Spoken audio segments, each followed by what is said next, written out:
rapport à notre programmation qui est quand même très focalisée sur la Colombie, puisqu'on va discuter de politiques migratoires européennes et migratoires françaises et de leur impact sur les personnes exilées, donc font partie bien sûr des personnes colombiennes, mais voilà, il nous semblait aussi important en fait de replacer cet exil colombien en Europe, dont on a un peu parlé lors de la première table ronde pour les personnes qui étaient présentes, dans une géopolitique internationale et européenne qui affecte finalement toute personne migrante. Donc, comme on l'a vu tout à l'heure, les migrations colombiennes, elles sont toujours actives aujourd'hui avec des tendances qui sont anciennes et qui perdurent, mais aussi avec de nouvelles réalités. Et aujourd'hui, la nouvelle réalité la plus importante, c'est que ces personnes exilées sont confrontées à des politiques migratoires qui sont toujours plus restrictives. On parlait très rapidement durant la première table ronde des déclarations de Donald Trump face aux latino-américaines présents sur le territoire états-unien. Ça fait évidemment partie des sujets qui sont prégnants aujourd'hui et qui sont extrêmement préoccupants. Mais c'est aussi une réalité en Europe. Aujourd'hui, alors les chiffres sont bien sûr sous-estimés. Il est toujours difficile d'avoir des chiffres vraiment consolidés sur la présence de ressortissants et ressortissantes colombiennes en France et en Europe, mais on estimerait que plus d'1 million de personnes ressortissantes de la Colombie seraient en Europe actuellement sur les 3 millions qui sont recensés comme vivant à l'extérieur. C'est quand même pas négligeable.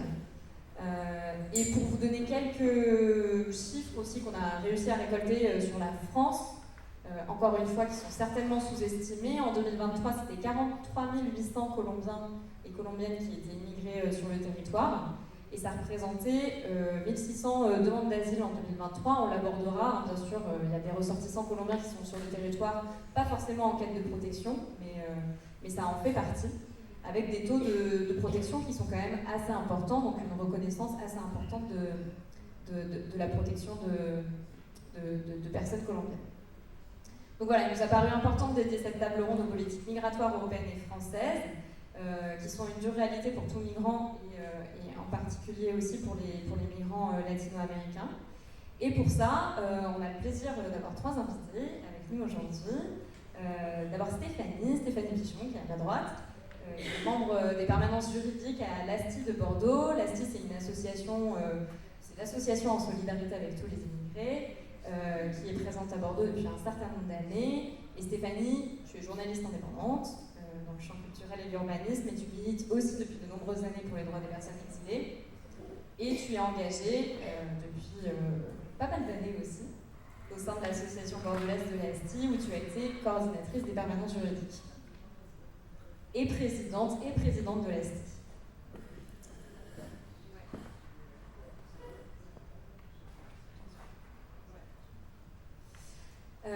On a aussi en ligne Joseph Dassa, qui est juriste à la Ligue des droits de l'homme à Paris et aussi au sein de la CGT. Joseph, il est diplômé en droit social et il milite pour la défense des droits des travailleurs et travailleuses en France, donc au sein de la délégation du 16e arrondissement de la Ligue des droits de l'homme et de l'Union départementale 75 de la CGT. Et il suit particulièrement des personnes latino-américaines dans ce suivi juridique. Et on a le plaisir aussi de compter avec la présence de Isée El Bouali Boucher, qui est chargée de plaidoyer migration au CCFD Terre Solidaire, donc une association de solidarité internationale française. Isée, tu es juriste, tu as travaillé notamment au sein de la Cour nationale du droit d'asile en France, puis au sein de l'association France Terre d'Asile. Et maintenant, au sein du CCFD Terre Solidaire, tu es un peu plus spécialisé sur l'analyse des politiques migratoires européennes et de leur impact, notamment à l'international, c'est-à-dire pas forcément sur le territoire européen, mais aussi à l'international, et on en discutera un petit peu plus en avant après. Donc pour ouvrir cette discussion, on l'a pensé en plusieurs temps, histoire d'avoir un petit peu d'interaction entre nous aussi. Le premier temps, c'est les difficultés que les personnes exilées peuvent rencontrer dans leur accès au séjour en France. Donc depuis plus de 30 ans, les conditions d'accès elles se durcissent pour les personnes étrangères, et ce ne sera pas un fait étonnant pour la plupart des personnes qui sont présentes ici. La dernière loi Asile et Immigration de janvier 2024 n'a pas fait du tout exception à la règle, bien au contraire. Et donc Stéphanie, peut-être première question, comment ça se manifeste concrètement, ce durcissement de l'accès au séjour pour les personnes reçues à l'ASTI de Bordeaux, notamment pour obtenir un titre de séjour ou un renouvellement? Et est-ce que tu peux nous dire si tu vois des différences qui ont été constatées depuis la mise en œuvre de la loi de 2024? Donc pour commencer, effectivement, moi ça fait du coup 7 ans que je fais ça à l'ASTI Bordeaux. Et l'ASTI Bordeaux existe depuis 68, donc ça fait quand même effectivement un sacré temps. Et depuis 7 ans, voilà, dans un espace assez court finalement, j'ai assisté très concrètement voilà, à des difficultés croissantes, en tout cas, et d'accès, et de relation aussi à la préfecture, c'est-à-dire aujourd'hui, je ne sais pas s'il y en a qui ont déjà essayé, d'aller rentrer dans la préfecture quand on est une personne étrangère et il y a quelqu'un qui vous empêche d'entrer. Ce n'était pas le cas il y a 7 ans.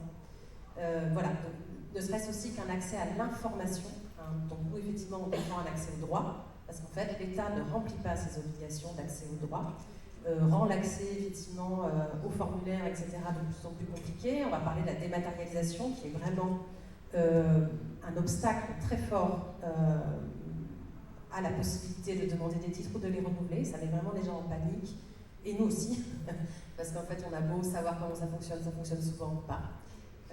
Et du coup, à partir de là, ça bloque énormément de situations. Donc ça, c'est vraiment le concret de... Donc voilà, juste ce niveau de... Nous, par exemple, avant, en tant qu'association, on avait un mail spécial association pour communiquer directement avec les services étrangers de la préfecture de Gironde. On ne l'a plus, donc il n'y a plus aucun canal de communication avec la préfecture. Et mes collègues beaucoup plus anciens me racontaient qu'à l'époque, ils connaissaient les gens des services, ils y allaient, ils accompagnaient les gens, on ne peut plus le faire. Donc rien que ça, voilà, il y a une espèce de déshumanisation des services de l'État, tout simplement, qui sont censés s'occuper de l'accès aux droits de ces personnes étrangères. Donc ça, c'est vraiment le premier constat, au-delà même des différentes lois qui sont apparues depuis que moi je milite à l'ASTI. Il y a la loi Collomb en 2018, puis voilà, c'est la dernière, cette loi, c'est un peu difficile aujourd'hui de mesurer les effets parce qu'effectivement, c'est une loi qui a mis un an un peu, enfin qui a vraiment été dans les... Voilà, c'est vraiment une loi idéologique, quoi. Donc c'est une loi qui a connu plein de débats politiques, qui a mis beaucoup les personnes étrangères aussi en situation d'attente, de fausses attentes, de peur, enfin voilà, qui au bout d'un an a fini par accoucher dans la douleur, quand même, je ne sais pas si vous vous souvenez du scénario parlementaire qui était quand même compliqué. Et puis, à ce moment-là, les décrets ont beaucoup tardé ensuite à arriver. Ils sont tombés notamment, par exemple, quand le gouvernement Attal, après la dissolution, allait partir, ils se sont mis à pondre plein de décrets avant de partir dans la précipitation. Donc, c'est quelque chose qui est, on sent, qui est extrêmement peu pensé en termes de qu'est-ce que ça fait concrètement aux personnes étrangères. Ce qui les intéresse, c'est l'effet d'annonce et l'effet idéologique, évidemment, beaucoup.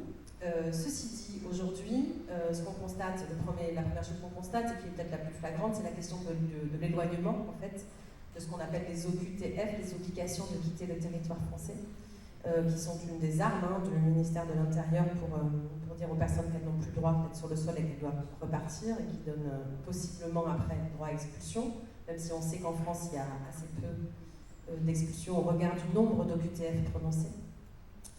Et donc ces OQTF sont prononcés en beaucoup plus grand nombre aujourd'hui, et notamment parce que dans cette loi apparaissait un motif de menace à l'ordre public un peu flou juridiquement. Je ne suis pas juriste, mais effectivement c'est des notions comme ça, un peu fourre-tout, que la préfecture utilise énormément pour justifier du coup ces obligations de quitter le territoire français, qui deviennent désormais quasi automatiques du moment qu'il y a un refus de titre, ce qui n'était pas le cas. Et nous, ce qu'on constate, c'est qu'effectivement, ces OQTF deviennent beaucoup plus fréquentes. Et pour rentrer un peu plus dans les détails juridiques, il y avait certaines personnes qui étaient protégées, c'est-à-dire même s'il n'y avait pas de titre, il n'y avait pas de possibilité de les éloigner. Je pense aux enfants, par exemple, rentrés avant l'âge de 13 ans en France, ou les parents d'enfants français. Enfin, il y avait certaines catégories de personnes qui étaient protégées, ne le sont plus. Et cette menace à l'ordre public peut les toucher aussi. Donc on constate un durcissement vraiment de la possibilité de l'éloignement, même si effectivement la politique d'expulsion, pour l'instant, je ne pense pas qu'elle est... c'est difficile d'avoir ces chiffres-là, en tout cas d'avoir un recul par rapport à la loi, mais ce qu'on constate aussi, et là c'est beaucoup plus fréquent, il y a eu un article dans Sud-Ouest fin janvier, en gros, Retailleau, depuis qu'il est là, et à la fois en octobre, il a écrit au préfet, et à la fois sa nouvelle circulaire qu'on va évoquer là suggère en fait d'appuyer sur ces mesures d'éloignement et notamment de contrôle. Et donc à Bordeaux, la préfecture, un préfet qui est assez obéissant au ministère de l'Intérieur, en tout cas qui est très, on a l'impression qu'il veut faire du chiffre, a lancé ce qu'on appelle, moi j'appelle ça des rafles, mais effectivement en tout cas des contrôles renforcés de police. Donc Sud-Ouest a été averti fin janvier, donc il y a toute une logique de communication aussi sur nous avons interpellé 26 personnes, il y en a 6 qui ont été placées en centre de rétention, elles ont toutes utilisé l'UTF. Donc voilà, il y a toute une mise en scène comme ça. Et l'article est terminé en disant il y en aura d'autres dans les prochains jours, la préfecture souhaite intensifier ses contrôles. Donc ça c'est vraiment des choses très concrètes et donc nous de plus en plus, les personnes sans papier, on leur dit attention, n'allez pas à la gare. Là c'était un contrôle à Saint-Michel et Bar du Victor Hugo, donc évitez certains endroits. Enfin voilà, il y a tout un jeu comme ça de renforcement du contrôle policier très très fort. Et puis, il y a cette question de la dématérialisation, qui n'est pas forcément liée à la loi, là, pour le coup, qui s'est enclenchée il y a 2-3 ans maintenant, et qui signifie qu'il n'y a plus de formulaire papier, mais que désormais, il y a des sites, plusieurs, il n'y en a pas qu'un. Il y en a même beaucoup. Voilà, pour les visas, pour les demandes de titres, pour le titre salarié, c'est encore un autre titre. Enfin bon, voilà, il y a plein de... Et qui sont effectivement des logiques de connexion, enfin voilà, et qui déshumanisent et qui compliquent. Donc effectivement, nous, la préfecture ne nous forme pas, évidemment. Donc on apprend au fur et à mesure que telle demande désormais dématérialisée, on doit s'auto-former, ça prend du temps, et désormais nos rendez-vous durent beaucoup plus longtemps qu'ils ne duraient auparavant quand on avait juste à faire des copier et remplir un formulaire. Voilà, il y a évidemment des bugs, et du coup, pour décoincer ces bugs, ça prend des fois des jours, des semaines. Et ce dont on s'aperçoit, c'est aussi que ça sort de la régularité des personnes qui l'étaient et qui souhaitaient renouveler et qui n'y arrivent pas. Et tout à coup, des gens qui devraient avoir des papiers sans trop de problèmes, qui rentrent dans des cases, tout à coup ne peuvent plus rentrer et se retrouvent alors sans papier. Et une fois qu'on se retrouve sans papier, c'est toute une autre logique pour redemander des titres de séjour. Donc ça met des gens dans des situations extrêmement stressantes, extrêmement angoissantes et parfois qui les empêchent de travailler, d'étudier avec des effets extrêmement concrets sur leur sort.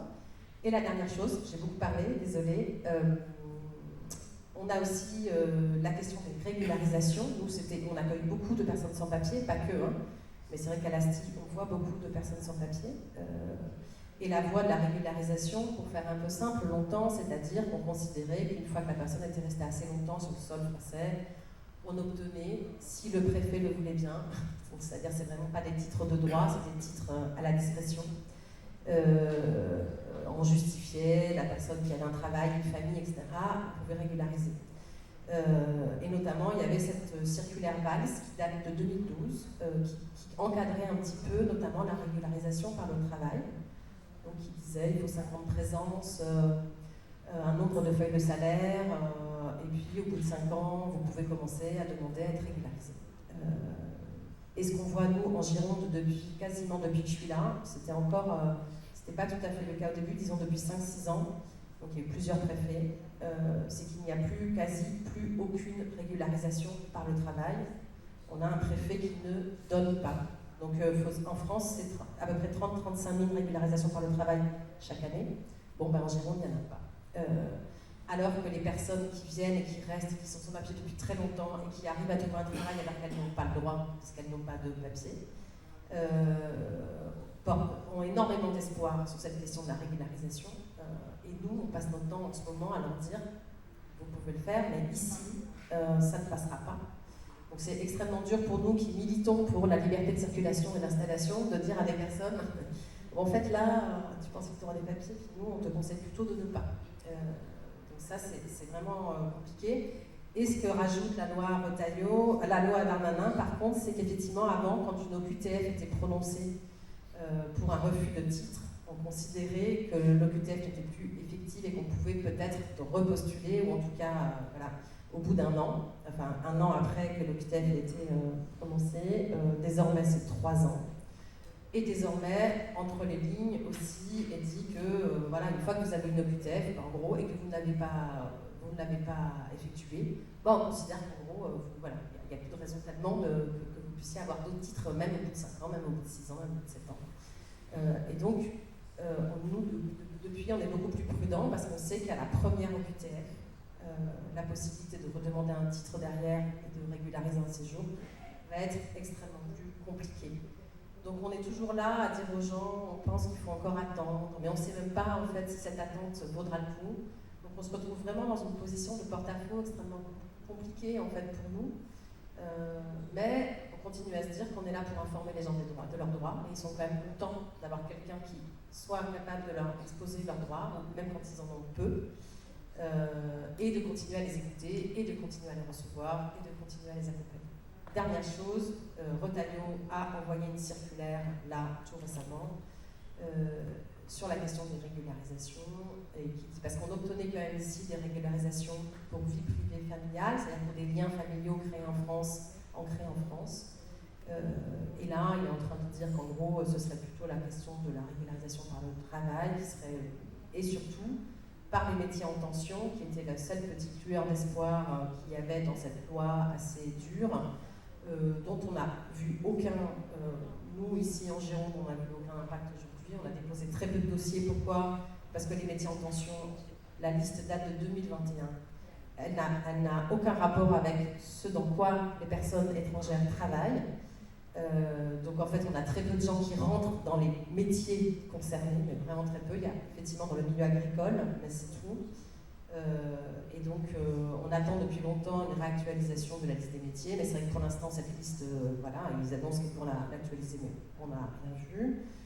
Et du coup, cette circulaire, en gros dit que la circulaire Valls ne sera plus applicable et qu'à partir de là, on régularise de moins en moins, et notamment sur les privées familiales, et qu'on imposerait à minima 7 ans de présence et plus de 5 ans. Voilà, pour le tableau très sympathique.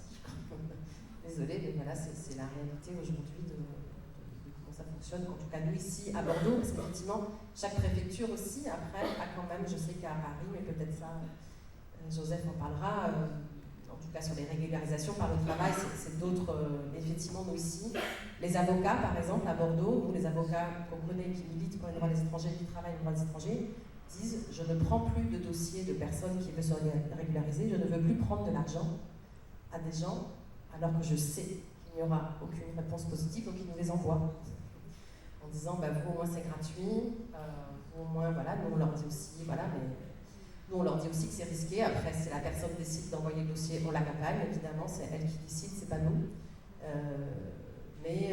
Voilà, même les avocats jettent l'éponge parce qu'en fait il n'y a que des réponses négatives et très peu de possibilités, donc voilà.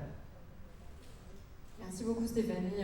Justement, ça fait bien le lien vers Joseph qui devait nous parler un peu plus de régularisation par le travail à Paris, puisqu'il est spécialisé en droit social et donc accompagne particulièrement des gens sur ce volet-là. Joseph, est-ce que tu peux nous dire justement comment fonctionnait, donc on a parlé de la circulaire Valls, cette circulaire qui permettait une certaine souplesse dans les régularisations, notamment par le travail, mais aussi par les liens familiaux. Donc, comment elle fonctionnait cette régularisation de manière générale, mais aussi à Paris.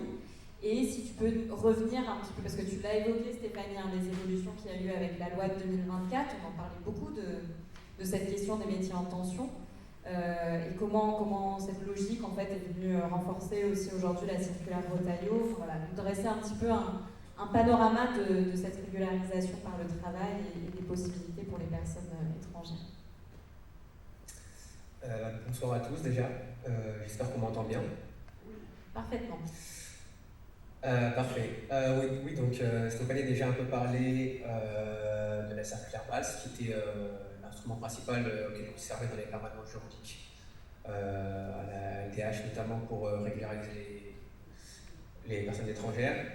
Donc je vais revenir rapidement sur la circulaire Valls, expliquer un peu plus détaillement, mais comme on a déjà parlé, je vais aller assez vite.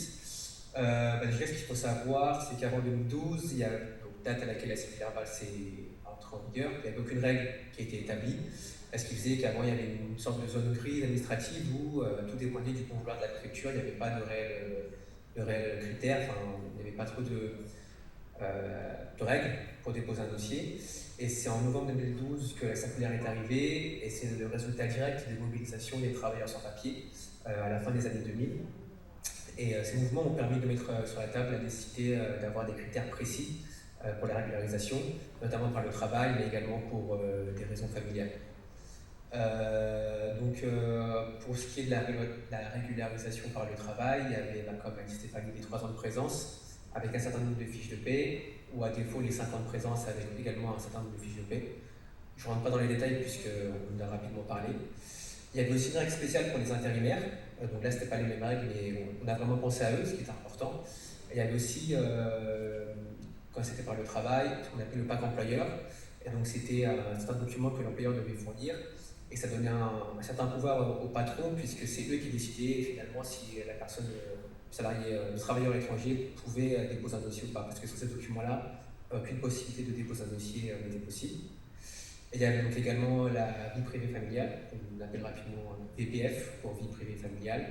Et donc là, ça rejoignait les parents d'enfants scolarisés, les conjoints d'étrangers en situation régulière, et également les mineurs devenus majeurs. Donc il y avait un cas qui existait, mais l'application elle dépendait énormément des préfectures et des préfets. Donc il y avait cette idée qu'à Paris, la circulaire était plus ou moins respectée, même si ce n'était pas vraiment le cas, mais en tout cas c'était une des moins pires. Mais voilà, c'était pas non plus totalement appliqué. Récemment, les délais ont été allongés depuis la dématérialisation de 2 à 3 ans pour avoir une réponse à partir du moment où on demande le rendez-vous et à partir du moment où on a une réponse. Donc 2 à 3 ans, c'est énorme. Mais ça dépendait des préfectures. À la LDH, comme on est un peu implanté partout dans l'île de France, on a eu des échos, des retours, certaines permanences, par exemple dans le Val-de-Marne, où la LDH pouvait discuter avec la préfecture, et là ça allait un peu plus vite, donc il y avait une meilleure collaboration. Mais encore une fois, ça dépend énormément des préfets. Et certaines préfectures également où on pouvait accompagner les étrangers, et d'autres préfectures où on était totalement bloqué. Donc la circulaire Valls, c'était un peu ça. La nouveauté qu'il y a eu avec la loi Darmanin, donc je reviens aussi rapidement, c'est le titre de séjour métier en tension. Donc avec ce nouveau type de séjour pour y avoir accès, il faut avoir 3 ans de résidence en France, avoir travaillé 12 mois sur les 24 derniers mois dans un métier dit en tension, sur lequel on va revenir rapidement juste après. Et la nouveauté, c'est qu'il n'y a plus besoin du pack employeur, donc tout ce qui est document d'employeur, l'étranger peut le faire de manière autonome. Mais le problème, c'est que, donc, comme ça a été dit, ces métiers en tension datent d'une liste 2021, donc qui n'est pas du tout à jour. Donc récemment, le gouvernement a dit qu'une liste allait arriver fin février, début mars. Donc on espère qu'il y aura beaucoup de métiers qui seront intégrés, beaucoup de métiers que font les étrangers seront intégrés dedans. Pour vous donner un ordre d'idée, actuellement en Ile-de-France, les métiers qui sont intégrés, il y a par exemple cadre technique, géomètre, infirmier, ingénieur.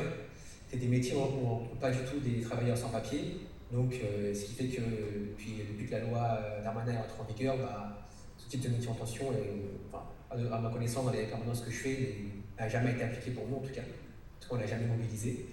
C'est un problème majeur. Et donc, le 23 janvier 2025, la circulaire est sortie. Donc là, c'est un gros changement qu'il y a eu, puisque ça fait des années, depuis 2012, qu'il y avait la circulaire Valls. Et on est passé d'un texte qui faisait 12 pages, donc la circulaire Valls, à un texte qui fait plus que 3 pages, donc avec très peu d'informations. L'objectif affiché est donc de rendre l'admission exceptionnelle au séjour, l'AES, vraiment exceptionnelle. Donc il y a aussi la suppression des critères de régularisation vie privée familiale, enfin en tout cas on n'en parle plus, donc elle n'existe plus. Et donc ça a été un renforcement du contrat d'engagement républicain qui a encore une fois été appuyé par la circulaire. Comme l'a dit Stéphanie, l'allongement de présence qui est maintenant de 7 ans, et le renforcement des OQTF et IRTF. Donc l'OQTF, les obligations de quitter le territoire français, et les IRTF, l'interdiction de retour sur le territoire français, qui sont maintenant quasi systématiques en cas de refus. Donc ce qui veut dire qu'il y a beaucoup moins d'étrangers qui pourront être régularisés, et aussi ce qui signifie les maintenir plus longtemps dans une situation d'irrégularité, puisqu'il faut attendre 7 ans maintenant avant de déposer un dossier. Donc c'est une politique qui est à contre-courant des besoins du marché du travail, puisque le gouvernement, même s'il se félicite d'une politique plus stricte, je pense que ça va poser un vrai problème économique. Dans de nombreux secteurs comme la restauration, le bâtiment, le nettoyage ou le service à la personne, il y a un besoin de ces travailleurs-là. On a besoin de ces personnes-là puisque ces personnes-là font des métiers que certaines personnes ne veulent pas faire et donc forcément comme c'est une main-d'œuvre qui on va dire un peu plus serviable puisqu'ils sont dans une situation plus fragile, ils sont contraints d'accepter des métiers qu'ils ne veulent pas forcément faire.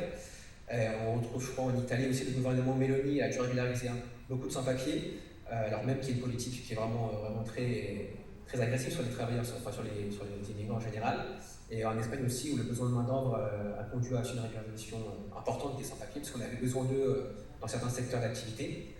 Et donc en France, au lieu d'adapter les politiques migratoires aux besoins réels du pays, on durcit les règles et on condamne des milliers de personnes à l'irrégularité, avec un risque accru d'expulsion. Donc face à cette situation, bien évidemment, dans le cadre des permanences, nous, ce qu'on recommande, en tout cas dans les permanences que moi je fais, on recommande d'attendre la mise en place des listes des métiers en tension, mais ça reste encore un recul puisque tous les travailleurs ne pourront pas, alors que, en tout cas au moment de la circulaire Valls, tous les travailleurs pouvaient prétendre à une régularisation avec la circulaire Valls. Maintenant, seuls quelques métiers seront désormais éligibles. Donc il y a une réduction. Je reviens aussi là-dessus sur ce qui est plus inquiétant, c'est la suppression de toutes les règles pour les régularisations non vie privée familiale, donc tout ce qui est les parents d'enfants scolarisés, les conjoints d'étrangers en situation régulière et les mineurs devenus majeurs. Ces personnes elles se retrouvent dans la même situation qu'avant la circulaire Valls, à mon avis, où il n'y a aucune garantie, aucun critère clair. Et donc cette nouvelle politique migratoire du gouvernement elle réduit drastiquement les possibilités de régularisation et ça pousse des milliers de personnes à vivre encore plus longtemps dans l'irrégularité. Les OQTF elles vont se multiplier, bloquant toute régularisation, alors qu'il y a un besoin de ces travailleurs-là. Et donc plutôt qu'adopter une approche pragmatique, la France va forcément la fermer les portes avec le gouvernement qui est actuellement. Donc il est, à mon avis, je pense que c'est l'avis qui est partagé, il est urgent de faire entendre une autre voix pour une politique plus juste et plus humaine qui est plus en phase avec la réalité du pays. Voilà. Merci beaucoup Joseph.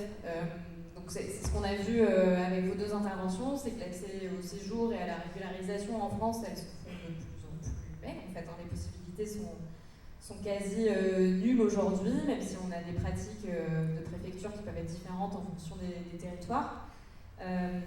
Mais on a aussi d'autres difficultés qui s'ajoutent à ça, pour compléter le tableau un peu noir. C'est qu'en plus de difficultés d'accès au séjour et à la régularisation, on a des conditions d'entrée en Europe qui deviennent aussi de plus en plus difficiles.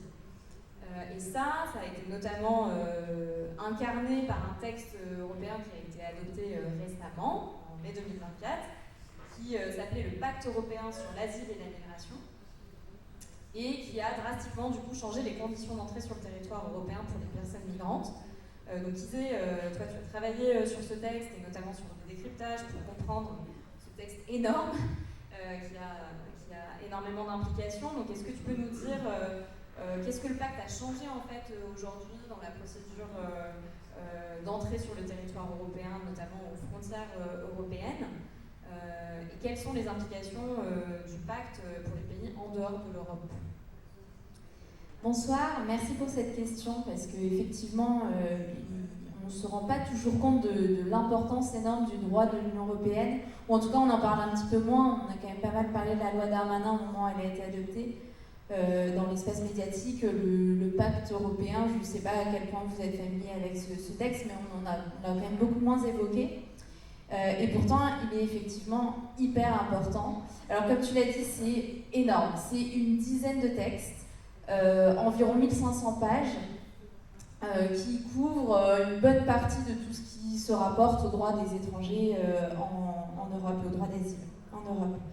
Il a été adopté après plusieurs années de négociations qui ont été très compliquées entre les différents États de l'Union européenne parce que les intérêts sont très divergents entre les États du sud de l'Europe, qui sont les États de premier accueil où arrivent les personnes, en premier lieu, les États de l'Est, de l'Europe de l'Est, qui ont plutôt le souhait de refermer complètement les frontières. Donc c'est vraiment le fruit d'un compromis, et du coup, c'est un texte qui est pas, un ensemble de textes qui ne sont pas toujours tout à fait cohérents. Ils se font référence les uns aux autres, parce que l'idée c'est vraiment de créer un système global, mais il y a des contradictions.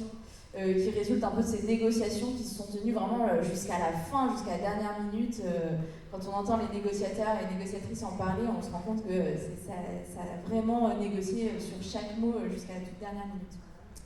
Bon, pour être un peu plus concrète, quels sont les changements donc, sur l'entrée en Europe? Alors pour ce qui est des entrées régulières, donc les entrées pour les personnes qui ont obtenu un visa pour venir en Europe, il n'y a pas tellement de changements, il n'y a pas beaucoup de nouveautés. Et d'ailleurs, c'est bien l'une des nombreuses choses qui sont reprochées par les associations à ce pacte, c'est qu'il ne prévoit aucune nouvelle voie d'entrée légale sur le territoire européen.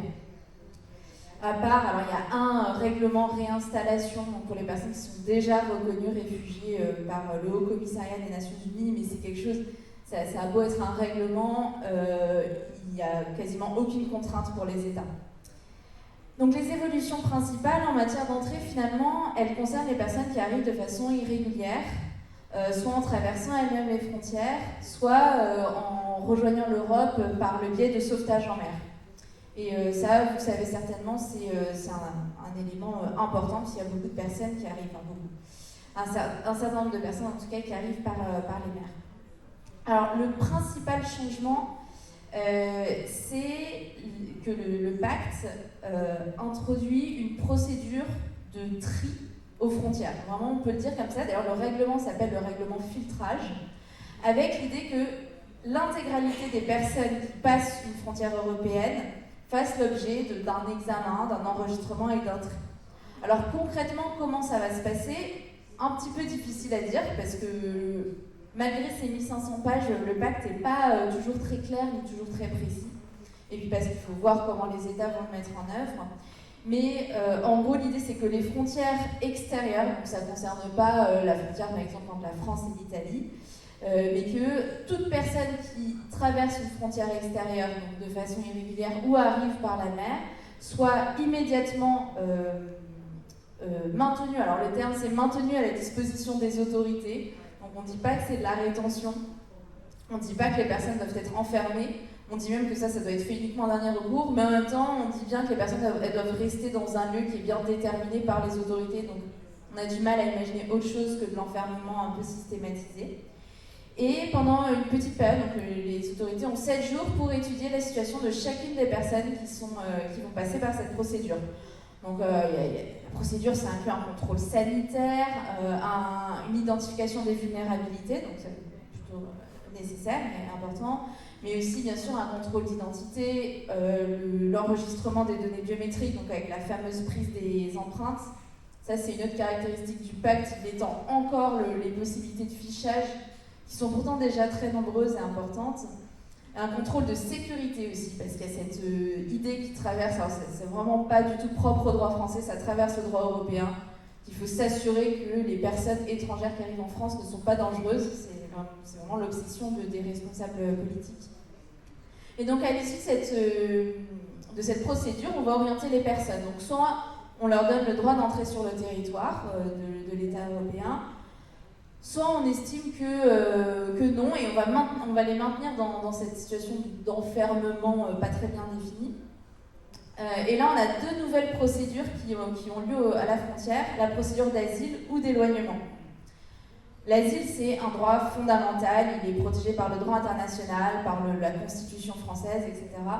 Et pour autant, on n'arrête pas de voir des atteintes, toujours de nouvelles atteintes à ce droit-là. Donc là, en l'occurrence, la procédure d'asile à la frontière, elle est différente de la procédure classique, puisqu'elle est déjà beaucoup plus rapide, avec moins de protection, et elle va s'appliquer automatiquement, et là, ça fait partie vraiment, je trouve, des petits détails qui me paraissent totalement invraisemblables. Elle va s'appliquer automatiquement à toutes les personnes qui viennent d'un pays qui a un taux de protection de 20% au moins, ou moins, au sein de l'Union européenne. Donc, prenons par exemple, je prends vraiment un pays au hasard, je ne sais pas si c'est le bon chiffre, mais disons la Tunisie, supposons qu'il y ait 19% des demandeurs d'asile tunisiens qui soient protégés en France, et bien, automatiquement, ils auront affaire à cette procédure d'asile à la frontière, qui est moins protectrice, et donc du coup avec moins de chances d'obtenir l'asile. Et donc avec un taux qui risque mécaniquement de baisser et d'entrer comme ça dans une espèce de cercle vicieux. Et l'autre problème, c'est que du coup, ça porte une vraie atteinte au caractère individuel du droit d'asile qui doit être vraiment examiné pour chaque personne en fonction de son cas particulier, etc. Donc, l'un des autres motifs d'être placé dans cette procédure à la frontière, c'est de représenter une menace à l'ordre public, donc la fameuse menace qui, je disais tout à l'heure que tu n'étais pas juriste, donc tu ne pouvais pas bien la définir. En fait, elle n'est juste pas définie par le droit, et pourtant elle est partout en droit des étrangers, notamment en droit français. Et finalement, elle n'est pas définie parce que ça permet c'est quelque chose d'un petit peu arbitraire qui peut être utilisé par les préfectures pour prendre leurs décisions. Donc la deuxième procédure rapide à la frontière, c'est l'éloignement, parce que vraiment c'est ça l'idée, c'est que les personnes qui n'ont pas le droit d'entrer puissent être éloignées, c'est l'obsession aussi du moment, et renvoyées le plus vite possible dans leur pays d'origine. Et pour permettre ça, le législateur européen a été assez inventif puisqu'il a créé ce qu'on appelle une fiction de non-entrée. Donc en droit, parfois on utilise des fictions juridiques, c'est quelque chose dont on sait que ça n'a pas de réalité physique, mais juridiquement on va faire comme si. Donc en l'occurrence, toutes les personnes qui sont dans cette procédure-là, ces procédures que j'ai évoquées, filtrage, asile et éloignement à la frontière, on considère qu'elles ne sont jamais rentrées sur le territoire. Alors que de fait, puisqu'elles rencontrent, physiquement elles sont bien là, hein, géographiquement. Mais voilà, on va faire comme si elles n'étaient jamais entrées sur le territoire de l'État européen. Et donc, c'est ce qui permet aussi de faciliter toutes ces procédures et de faire ces procédures dérogatoires. Alors bon, les enjeux, du coup, je les ai un petit peu évoqués, hein, les risques, parce qu'encore une fois, on est dans une situation où on peut évaluer les risques, puisque ce n'est pas encore mis en œuvre, mais c'est qu'il y a un enfermement généralisé de toutes les personnes qui arrivent de façon irrégulière. Et irrégulier, c'est quelque chose qui, situation irrégulière, ça se discute, puisqu'une personne qui va demander l'asile a le droit de le faire, donc elle n'est pas réellement en situation irrégulière. C'est le cas pour les personnes qui ont été également sauvées en mer. Il faut savoir que cette procédure filtrage, elle pourra aussi s'appliquer sur le territoire des États européens pour les personnes qui n'auraient pas été attrapées au moment du franchissement de la frontière. Donc je vous ai dit tout à l'heure que c'est que pour les frontières extérieures, mais en réalité, ça pourra aussi être fait sur le territoire, du coup, par exemple, français. Et tout ça, c'est inspiré des hotspots qui ont été développés en 2015-2016 en Grèce, un petit peu en Italie aussi. Donc ces centres qui ont été ouverts pour faire face à ce qui a été appelé la crise des réfugiés, qui était plutôt une crise de l'accueil, et qui ont été un désastre. Ça s'est très mal passé, il y a une myriade de rapports d'ONG, mais aussi d'institutions, qui ont fait état de toutes les violations qui ont eu lieu dans ces hotspots, donc quelque chose de vraiment extrêmement problématique.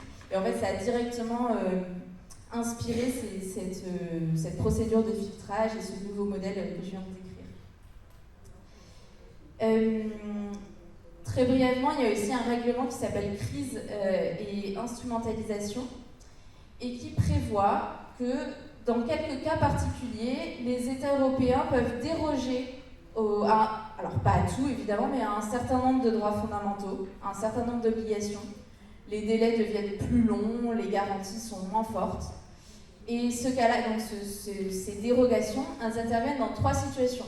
En cas de crise, une crise c'est un afflux massif d'arrivées. Donc c'est pas défini non plus en termes de chiffres, c'est sans doute mieux, je ne sais pas. Mais ce qui est assez contradictoire parce que c'est justement quand il y a beaucoup de personnes qui arrivent et qui ont besoin de protection qu'on a besoin que leurs droits soient garantis, mais soit. En cas d'instrumentalisation, donc c'est-à-dire quand un pays tiers hors Union européenne joue un petit peu avec les flux de personnes pour exercer une pression sur l'Europe, comme ça a été le cas notamment avec la Biélorussie il n'y a pas très longtemps. Ce qui est effectivement problématique, mais par contre ça pose énormément de questions que les répercussions soient moins de droits pour les personnes qui sont instrumentalisées.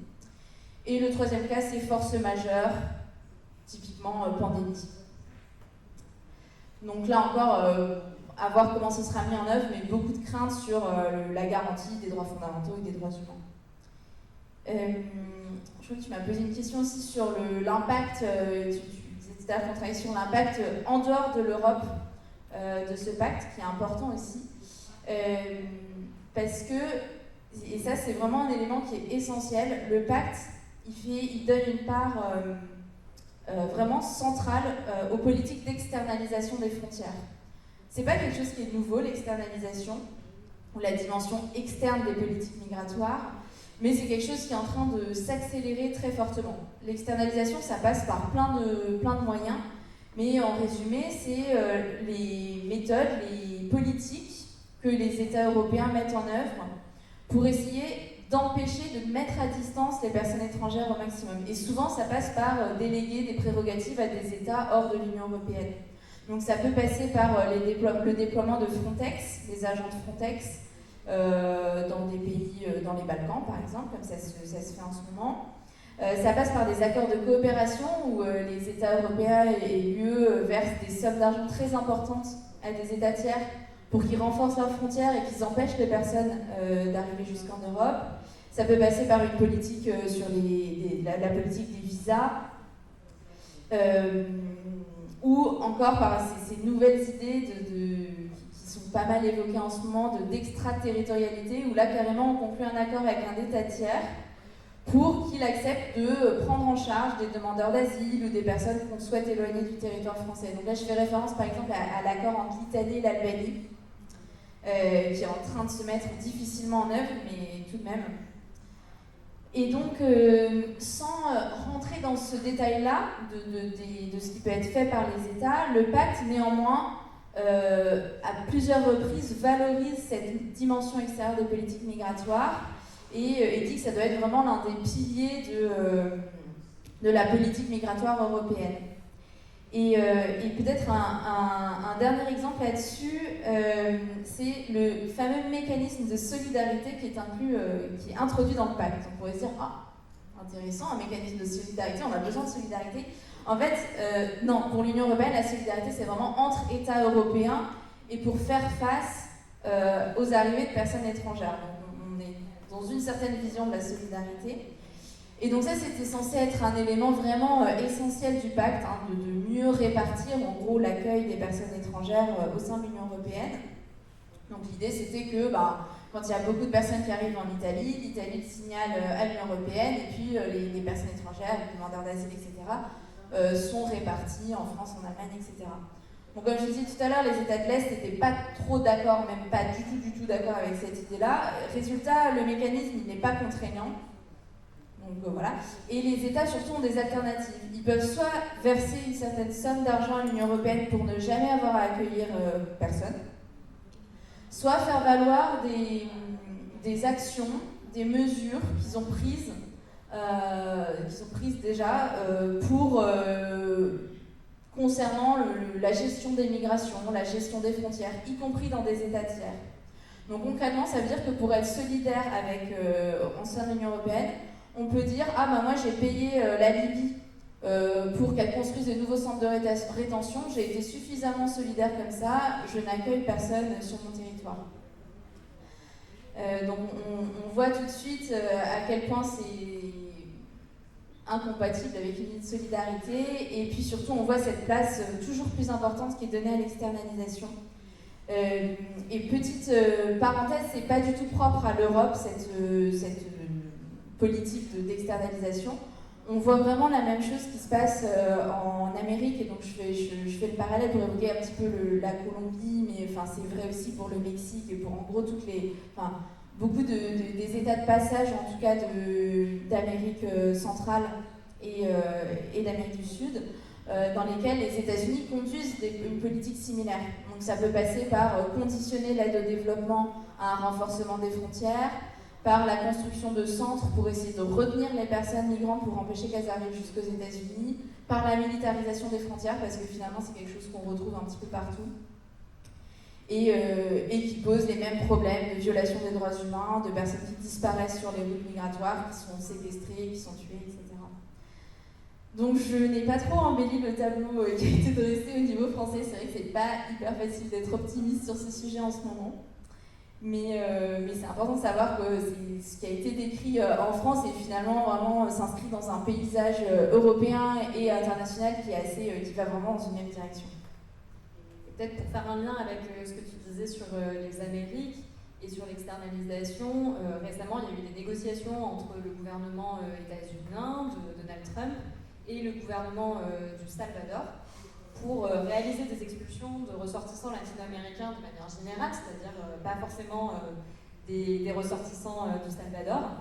Et ça fait aussi partie en fait de cette externalisation et de cette réduction des droits pour l'ensemble des ressortissants d'un continent. Merci beaucoup Isée. Tu as dit à plusieurs reprises que ce pacte n'était pas encore mis en œuvre. Comment ça va se passer? Donc, tu disais des négociations difficiles, l'adoption en 2024 et maintenant. Alors donc ouais, il a été adopté par l'Union européenne en 2024, donc il est entré en vigueur à ce moment-là, mais en fait le texte lui-même prévoit que la majorité des mesures s'échelonnent, mais la majorité doivent être vraiment appliquées à partir de juin 2026. Et l'idée, comme il y a quand même un certain nombre de changements, ça demande des infrastructures, de l'organisation, des ressources humaines, etc., c'était de donner 2 ans aux États de l'Union européenne pour se préparer à cette mise en œuvre. Donc là, concrètement, en ce moment, tous les États de l'Union européenne sont en train de plancher sur ce que la Commission appelle le plan d'action national de mise en œuvre du pacte. Et l'une des étapes de ce donc, ça consiste à identifier tous les changements que ça va avoir dans chaque État membre. L'une des étapes de ce plan d'action, ce qui est prévu en théorie, c'est une consultation de la société civile. Bon, c'est plutôt positif, c'est assez normal puisque la société civile est quand même très impliquée dans l'accueil des personnes étrangères. Et donc là, on en est en France, c'est qu'on essaye d'être entendu par l'administration. Et c'est pas facile. On sait qu'un plan a été rédigé par l'administration française, mais il n'a pas été rendu public, il a fuité, mais il n'a pas du tout été partagé officiellement. Et donc beaucoup d'associations, d'universitaires aussi qui ont fait un énorme travail sur le décryptage de ce pacte, essayent d'être entendus pour faire valoir leurs points d'attention, leurs points de vigilance, etc. Et donc bon, ça commence à se faire petit à petit, mais c'est vraiment pas évident.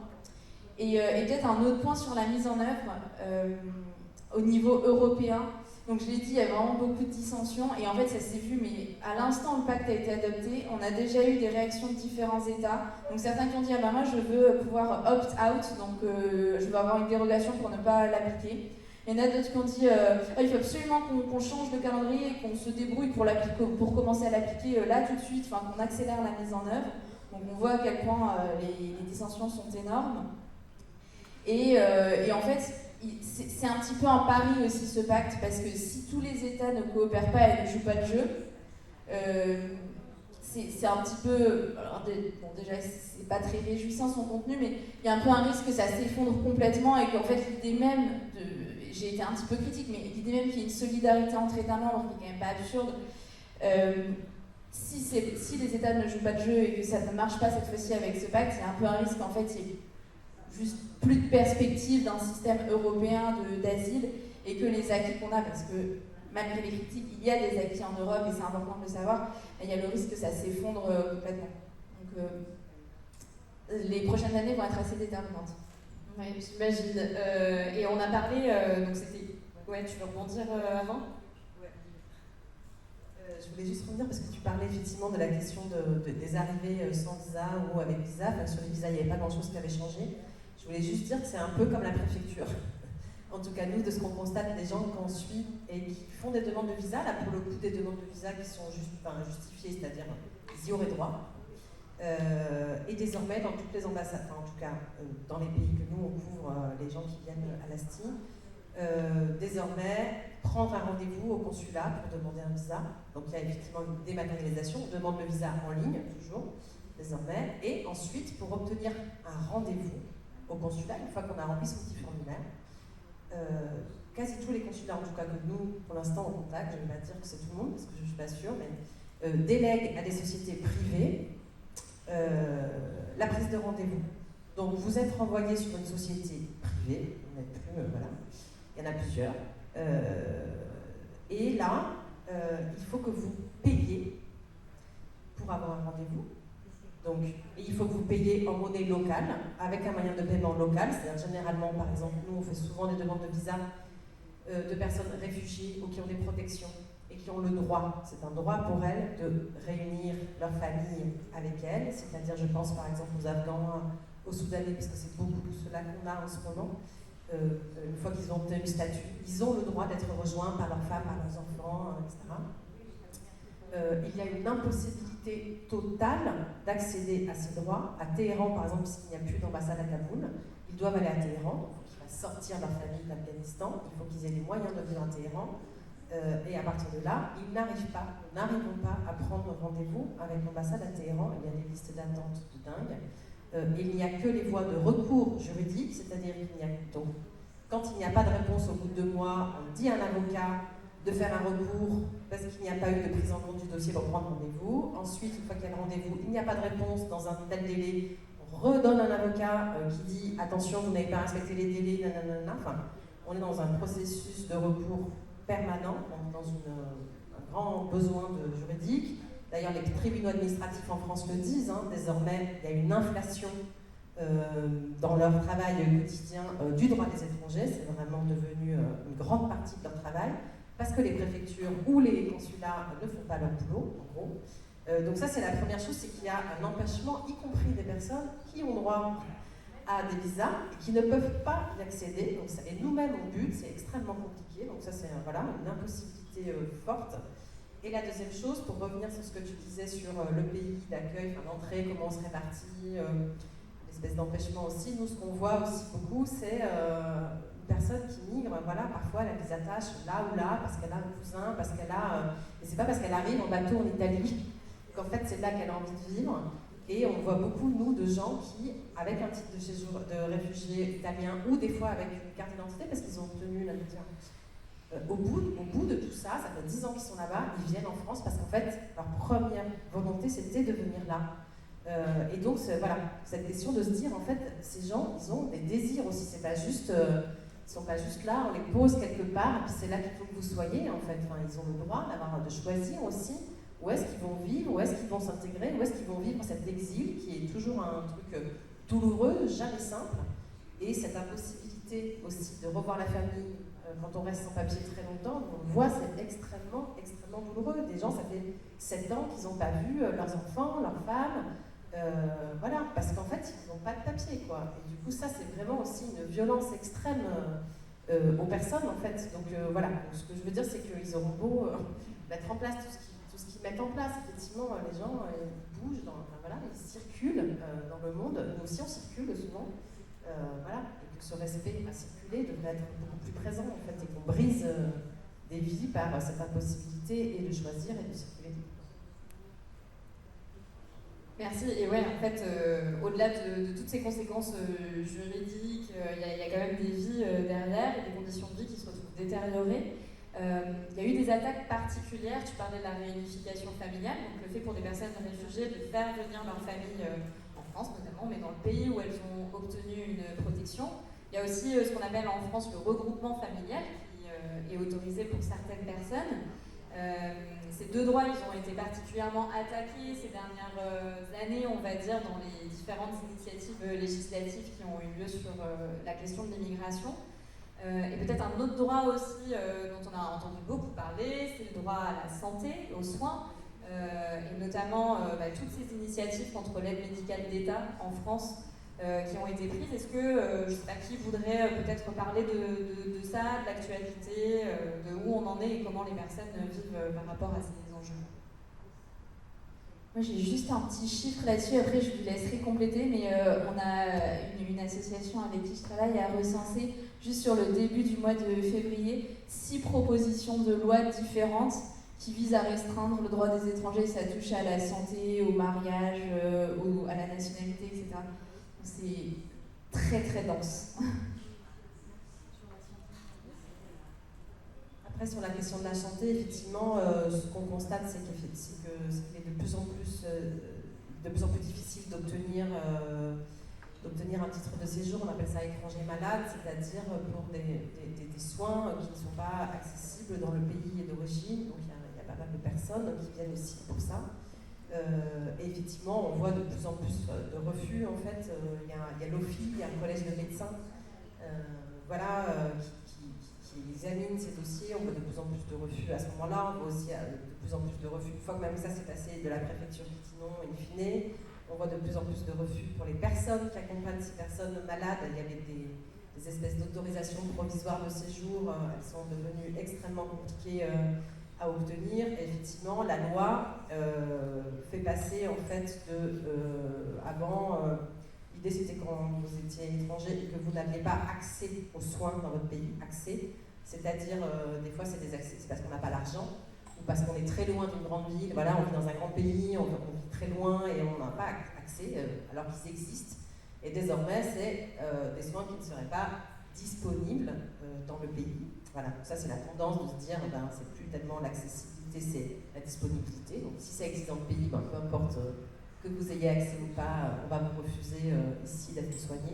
Donc voilà, ça c'est les atteintes. Et effectivement, sur l'AME, c'est une vieille rengaine de la droite, de l'extrême droite. Voilà, c'est pas nouveau ces attaques sur. Donc l'AME, c'est donc l'aide médicale d'État, qui permet à toute personne irrégulière sur le sol français, jusqu'à qu'elle soit là depuis 3 mois, d'accéder à des soins gratuitement. Là, il y a juste eu voté dans la loi de finances en fait des gels en fait de l'augmentation, enfin voilà, un gel du budget de l'AME. Bon, en même temps, ça porte pas. C'est pareil, on revient à cette question de projets et de propositions de loi qui sont extrêmement idéologiques parce qu'en fait, c'est très flou. Parce que si ça dépasse, ça dépasse. On n'imagine pas les médecins se dire ah attends, regarde, en fait cette personne, ça y a plus, on dépasse pas. Moi, je veux dire, en fait, le corps médical est plutôt très favorable à ces soins, donc en fait, ils vont continuer de soigner ces gens. Bon, du coup, c'est aussi comment ces contraintes se mettent en place, etc. Mais il y a des attaques extrêmement fortes, effectivement, sur ces questions de la santé, voilà, qui n'étaient pas encore. Moi, il y a 7 ans, c'était beaucoup plus facile d'accompagner des personnes dans l'obtention de ce titre. Aujourd'hui, ça devient extrêmement difficile d'obtenir ce titre. J'ai une info positive. J'ai dit qu'il y avait 6 propositions de loi négatives, mais il y en a une qui est positive. Bon, elle est très ciblée, mais elle a une chance d'être adoptée. C'est une proposition de loi pour ouvrir le droit de travailler aux demandeurs d'asile plus tôt que ce que c'est le cas actuellement. Et voilà, qui est portée par une députée Léa Balagène-Mariki, et qui a une chance d'être adoptée, qui sera un petit pas d'amélioration. Ceci dit, qui existait déjà dans la loi Darmanin, mais qui n'était ouverte. Elle était retoquée ? Ah oui, bon voilà. Enfin, elle existait dans le projet de loi, mais le Sénat l'avait enlevée du projet de loi final. Je ne sais pas, Joseph, si tu voulais réagir aussi à cette question des conditions de vie. Je pense qu'on peut s'amorcer un peu vers la fin de la table ronde pour essayer de récolter au maximum vos questions et avoir un peu plus d'interaction avec la salle, mais peut-être parler de ce cadre qui est quand même très complexe, du peu de positivité qu'on peut trouver à cette situation. Comment vous faites toutes partie d'associations, vous vous organisez pour faire face à cette évolution, faire front contre les initiatives législatives qui sont répressives et de plus en plus répressives. Comment vous organisez, que ce soit au niveau européen, au niveau de Bordeaux, au niveau national? Est-ce qu'il y a des initiatives qui sont menées actuellement? Alors, il y a quelque chose qui est quand même, moi je trouve hyper positif et hyper motivant dans ce contexte un petit peu sombre, c'est que quand même il y a un monde associatif, il y a des communautés, des gens qui sont ultra mobilisés et qui se mettent beaucoup en lien. Et d'ailleurs, il y a eu une grosse mobilisation au moment du projet de loi Darmanin, qui a réuni vraiment très très largement des associations, des syndicats, des universitaires, et qui continuent encore de travailler ensemble. Donc il y a beaucoup de gens qui sont mobilisés, qui ne sont pas d'accord avec la tendance générale. Donc ça, je trouve que ça donne quand même beaucoup de force et de motivation, même si on a l'impression d'être face à un rouleau compresseur, mais voilà. Et du coup, ce qu'on fait, c'est qu'on cherche, en tant qu'association, on cherche à faire des nouvelles alliances aussi, aller un petit peu au-delà de nos cercles habituels. Bon, alors, on travaille avec des parlementaires, ça n'a rien de nouveau, mais il faut aussi quand même savoir qu'il y a des personnes parmi les élus qui cherchent à faire des choses positives et qui ont des bonnes idées, en tout cas qui ont envie de porter les idées qui sont proposées par la société civile. Et ça, je trouve que c'est quand même aussi parce qu'on a parfois un peu désabusé de l'état du monde politique, et je pense à raison, mais voilà, pour les petites lueurs un peu plus positives. On cherche aussi à travailler à un autre niveau, en en tout cas au niveau du plaidoyer, on travaille beaucoup au niveau national, auprès des parlementaires, de l'administration. On cherche à atteindre d'autres niveaux, d'autres échelles locales, territoriales, etc. Donc je pense avec des perspectives aussi un petit peu d'avoir de nouveaux interlocuteurs et de nouvelles interlocutrices qui pourront aussi, plus ça se durcit au niveau national et plus on va avoir des gens qui seront motivés pour essayer de protéger par exemple au niveau local et au niveau des communes, c'est des acquis qui peuvent l'être à ce niveau-là. Donc je pense qu'il y a des choses à faire à ce niveau-là. Avec les journalistes aussi, il y a quelque chose de vraiment hyper important qui se joue et ça, toutes les associations en parlent beaucoup, c'est qu'en fait on a vraiment besoin sur la question des migrations de porter un autre discours, une autre façon d'en parler. Et il y a beaucoup d'initiatives qui vont dans ce sens-là pour essayer de... Là aussi, on est face à un rouleau compresseur médiatique avec une vision ultra caricaturale, ultra stéréotypée de ce que sont les migrations en France. Mais du coup, c'est aussi pour ça que je trouve ça hyper intéressant cet événement où on parle des migrations colombiennes qui sont clairement pas les migrations les plus stéréotypées qu'on peut avoir en tête. Et donc ça passe par de la recherche pour essayer de porter autre chose, de montrer d'autres images de ce que c'est que la migration en France. Et c'est des pistes. Je ne dis pas que c'est facile, mais en tout cas c'est des pistes.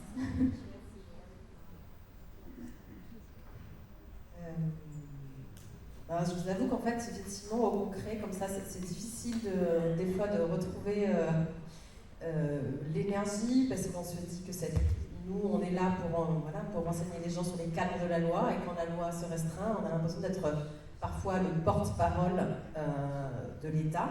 Donc on essaie toujours de replacer notre action sur un point de vue militant, puisque l'ASTI milite depuis sa fondation pour la liberté de circulation et d'installation de toute personne.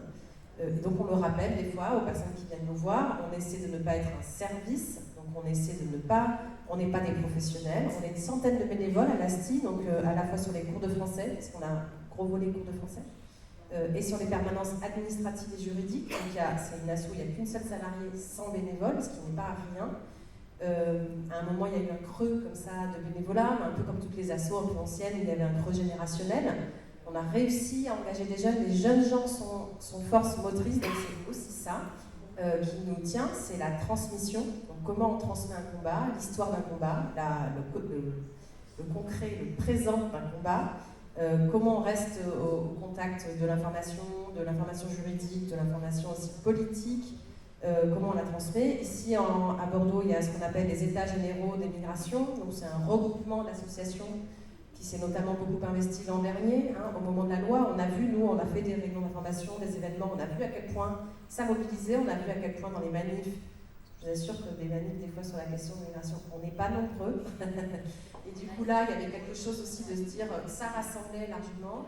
Et peut-être un des points qui n'était pas dans les problématiques d'assaut local comme nous, il y a encore 20-30 ans, désormais, on intègre aussi dans nos bénévoles, dans nos instances dirigeantes, c'est un conseil collégial, parce que désormais, on n'est plus sur un CA classique, des personnes étrangères et sans papier. C'est-à-dire qu'aujourd'hui, il y a aussi, c'est-à-dire les gens, on n'est pas là que, on considère qu'en fait, c'est une force aussi de les intégrer dans nos mouvements, on n'est pas les personnes qui avons le savoir, et puis on enseigne, on dit aux autres, en fait, on intègre, ce qu'il faut savoir, c'est par exemple en France, aujourd'hui, le plus grand nombre de titres de séjour, c'est les titres de séjour étudiants. Personne ne c'est plus de 100 000. L'an dernier, en 24, donc c'est devenu le premier titre. Donc cette force-là, nous, on a plein d'étudiants étrangers en droit, par exemple, qui viennent nous rejoindre. Donc aussi, c'est se dire, en fait, on n'est pas là, juste, il n'y a pas deux mondes. En fait, ces deux mondes, ils sont poreux. C'est aussi des gens qui ont plein de choses à nous apprendre sur leur propre parcours. C'est-à-dire quand ils parlent à une autre personne étrangère, tout à coup, c'est très concret, ce qu'ils ont traversé, comment ils ont fait, comment ils se sont débrouillés avec le site internet, comment ils ont fait, voilà. Donc en fait, c'est aussi des savoirs que nous, on n'a pas, parce qu'on n'a pas été confrontés très personnellement à ça. Donc nous, c'est aussi l'endroit qu'on travaille, je crois, pour sortir aussi de représentation, voilà. Donc aussi, dans se dire, on intègre tout le monde est une force par rapport à informer les gens. Et du coup, l'idée, c'est aussi de plus en plus de se dire, bon, on n'est pas forcément là pour donner des titres de séjour aux gens, on n'a pas de recette miracle plus que les autres, mais on prend le temps, on prend 1 heure et demie, 2 heures, on vous reçoit, on vous écoute, on discute. On n'a pas pas une posture comme ça, dominante. On essaie d'entendre ce qui est dit. Voilà, on prend le temps, en fait, humain de la rencontre, quoi. Après, c'est pas miraculeux. Mais en tout cas, il y a aussi quelque chose de être pas à l'endroit de la violence. Il y a vraiment une violence institutionnelle et administrative dans les parcours de ces personnes très fortes qui se prennent des murs, des incompréhensions, etc. Des gens, ils sont très mal reçus à la préfecture. On a toujours plein de retours aussi des gens de guichet qui les reçoivent extrêmement mal. Donc en fait, c'est aussi de se dire, en fait, c'est des espaces-là où on ouvre d'autres manières d'être ensemble. Voilà, c'est aussi à ce moment-là. Et Joseph, toi, avec ta double casquette, à la fois au sein d'une association de droits humains qui est la Ligue des droits de l'homme et puis la CGT, un syndicat, est-ce que tu peux nous en dire un peu plus ? Oui, donc c'est vrai que le tableau qu'on a dépeint un peu, toutes ces nouvelles règles qui sont mises en place, qui vont être mises en place, elle est assez défaitiste puisqu'on se dit forcément on met des bâtons dans les roues à tous les étrangers qui veulent se faire régulariser, donc on peut facilement baisser les bras. Mais justement, au contraire, je pense que c'est dans ces moments-là qu'il faut pas faire ça et qu'il faut se mobiliser. Je reprends mon exemple de la circulaire Valls, qui a disparu maintenant, qui n'existe plus. Et cette circulaire Valls, elle n'est pas arrivée toute seule. C'est pas le gouvernement qui s'est dit du jour au lendemain que on va aider les étrangers, on va les aider pour qu'ils aient accès à un titre de séjour. Et c'est au contraire la mobilisation, des grèves, des sans-papiers notamment, qui sont mobilisés, qui sont organisés pour forcer et pour exiger au gouvernement qu'ils mettent en place des règles. Donc, dans ces moments où tout porte à croire que tout espoir est fini, puisque forcément il y a beaucoup de choses qui sont mises en place pour réduire ce type de séjour-là, pour empêcher à ces personnes étrangères de s'installer en France, en fait, c'est là où il faut se mobiliser en tant qu'association, où justement on a une sorte d'accès au droit, puisqu'on informe les personnes. Il faut aussi penser que c'est ces personnes-là qui sont concernées en premier lieu et que c'est également à elles de se rendre compte que c'est par la mobilisation qui pourront faire changer les choses. À Paris, en tout cas, ça c'est fortement ressenti forcément dans l'espace associatif dans lequel je suis, avec la loi Darmanin, où il y a beaucoup notamment la marche de solidarité, la CGT aussi qui s'est mobilisée énormément. Il y a aussi actuellement les jeunes en lutte de Belleville, c'est des jeunes mineurs isolés qui sont en recherche d'un logement ici, toujours actuellement, et qui sont en train d'occuper la Gaîté Lyrique à Paris. Et en fait, moi, à mon avis, on n'est pas là simplement pour dire aux personnes il faut faire ci, il faut faire ça, en leur informant, mais on est là aussi pour les organiser, pour pas qu'elles restent toutes seules. Déjà, la formation, c'est extrêmement essentiel, puisque beaucoup de personnes viennent qui sont assez éloignées de tout ce qui est droit des étrangers, puisque c'est assez compliqué, comme on l'a dit. Et donc forcément, on est là pour les informer, mais aller au-delà aussi en leur disant que c'est par la lutte, c'est par la mobilisation, c'est en exigeant des rendez-vous, c'est en disant que on n'est pas d'accord avec cette politique que les choses pourront changer. Et avec la montée de l'extrême droite, avec tout ce qu'il y a actuellement, tout le paysage politique qui est en train de changer mais de manière vraiment drastique, c'est à ce moment-là où il faut s'organiser, il ne faut pas baisser les bras, et au contraire, il faut dire que en tant qu'association, on est des acteurs qui pourront mobiliser ces personnes-là et on pourra servir pour faire changer les choses. Moi, je pense que c'est par la mobilisation qu'on pourra sortir de cet engrenage dans lequel le gouvernement s'engage de plus en plus, parce que on peut faire 1000 permanences par jour, être 10 000 bénévoles, mais si au final les sans-papiers ne se mobilisent pas, si nous on ne mobilise pas pour dire justement que ces personnes-là elles doivent avoir accès à ce type de séjour-là, il y a rien qui va changer et les choses vont rester comme elles sont. Donc moi je pense que c'est extrêmement essentiel de s'organiser, de se mobiliser, de lutter pour dire qu'on n'est pas d'accord et de faire savoir à tout le monde. Je vais juste rebondir sur une initiative qui est tout près d'ici, donc ça me donne l'idée. En fait, il faut aussi s'appuyer sur des forces politiques qui sont favorables, et la mairie de Bordeaux l'est aussi, c'est quand même un allié ici sur ces questions-là, qui est d'ailleurs un peu en guerre avec le préfet, ils sont vraiment en grand froid sur les questions d'hébergement d'urgence, sur les questions aussi de l'accueil des personnes immigrées. Et il y a eu une initiative qui est partie de Médecins du Monde, on a été associé aussi avec la STI à Bordeaux et la CIMAD, voilà, sur des assos qui étaient très concernés par la question des personnes étrangères, qui s'appelle une maison des livreurs, qui est juste là, place André-Meunier, juste au bout de la rue, là. Voilà, et ça c'est la mairie qui a mis à disposition, après des discussions sur cette question, évidemment les livreurs donc à vélo, qu'on voit, les Uber, etc., sont beaucoup, en fait, pas tous, mais disons pour une grande majorité des personnes sans papier. Et donc sur cette problématique très voilà, particulière, effectivement, dans le travail. Ils leur ont mis à disposition un lieu qui est à la fois un lieu où ils se reposent, où ils se retrouvent, c'est-à-dire qu'ils peuvent discuter entre eux, justement. Ils ont mené des initiatives médiatiques, des initiatives politiques par rapport à leurs droits, parce qu'effectivement, comme ils sous-louent des comptes d'autres entrepreneurs, ils ne rentraient pas dans la circulaire Valls, donc il y avait toute cette problématique. Mais c'est aussi un espace où il y a des permanences juridiques, ils se renseignent sur leurs droits, il y a l'accès à la santé. Enfin, en fait, voilà, c'est un exemple très local. Et si vous y passez, vous verrez, il y a toujours du monde. C'est vraiment un lieu qui fonctionne. Il fonctionne en autonomie, c'est-à-dire c'est aussi ils se sont auto-organisés. Médecins du Monde est dans la partie, mais effectivement, ils viennent un peu, mais je veux dire, il n'y a pas quelqu'un qui chapeaute ce truc. C'est vraiment un collectif qui chapeaute le lieu, donc en auto-organisation. Voilà, et ça c'est la mairie de Bordeaux qui l'a mis en place il y a, je dirais, 3 ans ou 2 ans, je ne sais pas, j'arrive pas à me souvenir. Bon, c'est un des exemples effectivement de comment ça peut structurer aussi un collectif de personnes concernées évidemment en premier lieu et comment ça génère des discussions entre eux.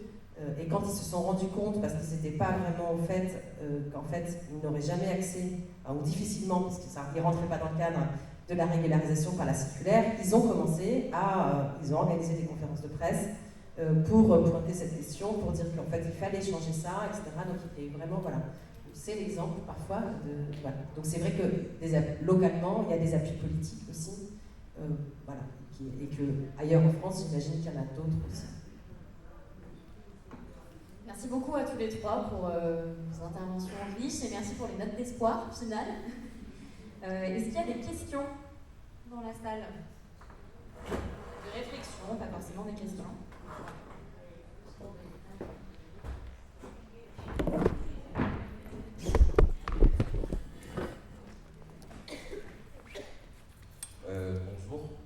Bonsoir plutôt.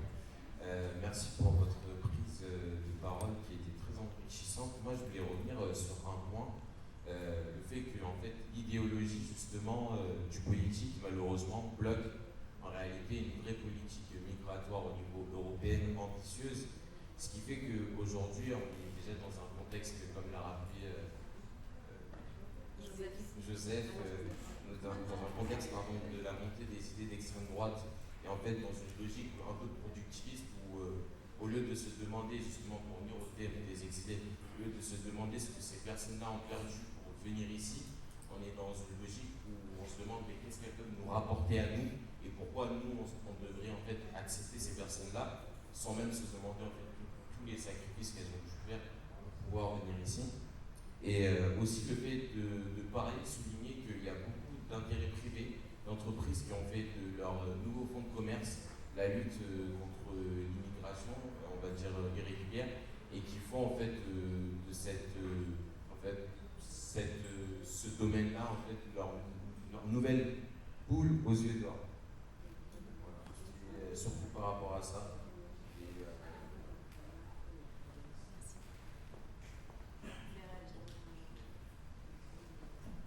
Après, sur la question idéologique, c'est un truc qu'on n'a pas évoqué, mais effectivement, par exemple, toutes les recherches en sciences humaines, voilà, c'est-à-dire que c'est un endroit, l'immigration, où la question de la science n'est jamais écoutée. C'est-à-dire, il y a plein d'autres domaines, effectivement, on va d'abord regarder les gens qui sont experts et puis on va les écouter. Et bien là, en fait, tout ce qui est dit dans la sphère scientifique et de la recherche, c'est l'inverse de ce qui est proposé. C'est pour ça que je parle aussi de choses idéologiques.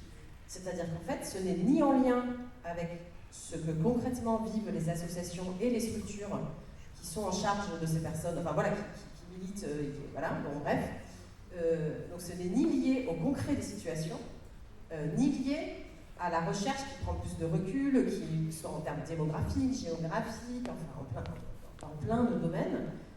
Toutes les recherches sur la question de l'immigration arrivent au même point et qui ne sont absolument, on ne retrouve jamais dans les solutions politiques. C'est quand même un truc, je ne sais pas s'il y a d'autres domaines où c'est à ce point présent. Peut-être l'éducation, je me dis des fois aussi. Dans les milieux de l'éducation nationale, je me dis qu'il doit y avoir un peu ce petit truc. Mais là, c'est tellement flagrant, c'est-à-dire que ce sont des solutions qui n'en sont pas. En fait, ériger des murs, ça n'a jamais fonctionné. Ça ne fonctionnera pas. Et ça va juste créer plus de morts, plus de vies brisées, mais les gens, ils continueront de migrer, en fait, cette question-là. Et donc, il ne faut pas questionner. Enfin, je veux dire, l'immigration, on a tous, des fois, envie de bouger. Enfin, voilà, cette question de l'exil, pour n'importe quelle raison, elle ne doit pas. Enfin, voilà. Donc, en fait, mettre des murs, ça ne servira à rien. Donc, en fait, ça ne génère que des situations qui vont. Voilà, les morts en Méditerranée, c'est pas parce que ils montent sur des mauvais bateaux. En fait, c'est parce que tout est mis en place, et Frontex, et la Libye, enfin, j'en passe. Pour que ces gens meurent là, en fait, pendant leur transport. Donc effectivement, on n'est pas conscient. C'est comme si c'était un impensé, une inconscience aussi de ce que ça génère en termes de mort, en fait, tout simplement. Bon voilà, donc effectivement, pour moi, ce n'est que de l'idéologie. Ce n'est que ça, en fait, tous les contenus de la loi. Très rapidement, ouais, entièrement d'accord avec ce que tu viens de dire. Et je trouvais super intéressante la remarque sur la vision un peu productiviste qu'on peut avoir de l'immigration. C'est vrai qu'aujourd'hui, il y a un argument qui fait pas mal mouche, qui peut bien marcher dans certains milieux politiques ou milieux d'affaires, de dire on a besoin de laisser les personnes migrantes venir parce qu'on a besoin d'elles pour travailler. Et cet argument, moi personnellement, c'est des terres solidaires en général, il nous met mal à l'aise parce que nous, on pense que les personnes doivent pouvoir migrer parce qu'elles le souhaitent, parce que c'est leur liberté de circulation, etc. Mais bon, ça, c'est pas franchement un argument qui fait mouche politiquement en ce moment. Alors que dire ah oui, mais les patrons en ont besoin, ça marche. Mais comme vous le disiez à l'instant, c'est pas franchement un argument droits humains et liberté de choix. Donc c'est vrai et je pense qu'on va de plus en plus être dans une espèce de dilemme comme ça. Qu'est-ce qu'on met en avant et est-ce qu'on fait primer nos valeurs qui ne sont pas entendues ou est-ce qu'on va dans du pragmatique mais qui porte des sous-entendus un peu dérangeants? C'est une vraie question, moi, je trouve. Je voulais aussi ajouter quelque chose. J'ai pas entendu toute je sais pas si c'est une question ou une remarque, mais j'ai entendu le mot fonds de commerce, ça m'a fait penser à une intervention. Par rapport au travail, en fait, le fait de laisser des travailleurs dans une situation régulière, ça fait que ça crée une sorte de dumping social. Dans le sens où, forcément, s'il y a une main-d'œuvre qui est prête à travailler pour des conditions de travail plus difficiles, avec un salaire moindre, ce qui est souvent le cas des travailleurs sans papier, puisque forcément, comme ils ne peuvent pas avoir un contrat de travail parfois parce qu'ils sont dans une situation irrégulière, ils ont des salaires moindres, des conditions de travail plus dures. Donc ça fait que les employeurs ils vont profiter de cette situation-là, enfin tous les employeurs voyous qui vont vouloir profiter de cette situation-là, ils vont faire travailler des sans-papiers avec des conditions plus dures, etc.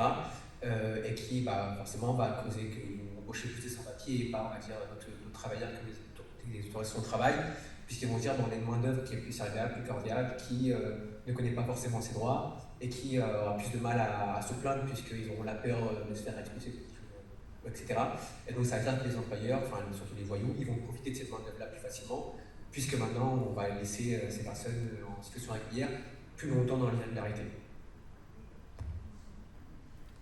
Hola, quería preguntar lo siguiente. A ver, estoy muy indignado. Creo que la indignación en esta sala no es suficiente. Que las luchas que hay en la calle tampoco son suficientes. Creo que hay que organizar de otra manera la indignación. Creo que el Consejo Europeo y sus derechos fundamentales, que los derechos fundamentales de las constituciones políticas, que las convenciones de Ginebra, ¿en qué quedaron? ¿En qué quedaron los pactos de derechos civiles, económicos y políticos? ¿En qué quedó todo el tratado internacional, la Convención Internacional de Derechos para Trabajadores Migrantes y Familias Migrantes? ¿En qué quedó la norma?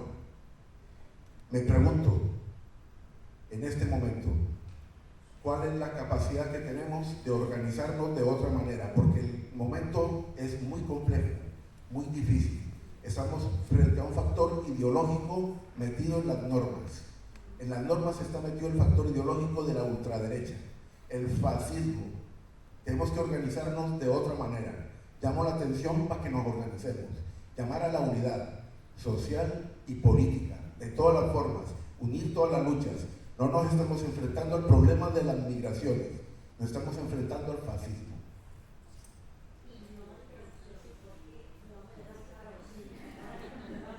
J'aimerais rebondir sur... Je suis indignée, Oui, j'aimerais juste rebondir. Je ne sais pas si je Mais dois il parler. faut qu'on traduise, pardon, mais il faut qu'on traduise. Il faut qu'on traduise en français. Ok. Donc Nelson dit, je suis indigné, je suis très indigné, il n'y a pas assez d'indignation ici dans cette salle. Où est l'indignation? Il faut davantage d'indignation dans la construction, dans la réponse. Que se passe-t-il avec la Déclaration universelle des droits, la Convention de Genève, les pactes de droits civils et politiques, les pactes et les lois culturelles et économiques? Où sont-ils tout cela? Où sont-elles? La Convention internationale des travailleurs migrants, où est-elle? Où c'est resté? Où sont passées toutes ces normes? Et qu'est-ce qu'on fait ici? Il faut s'organiser. Il faut s'aligner.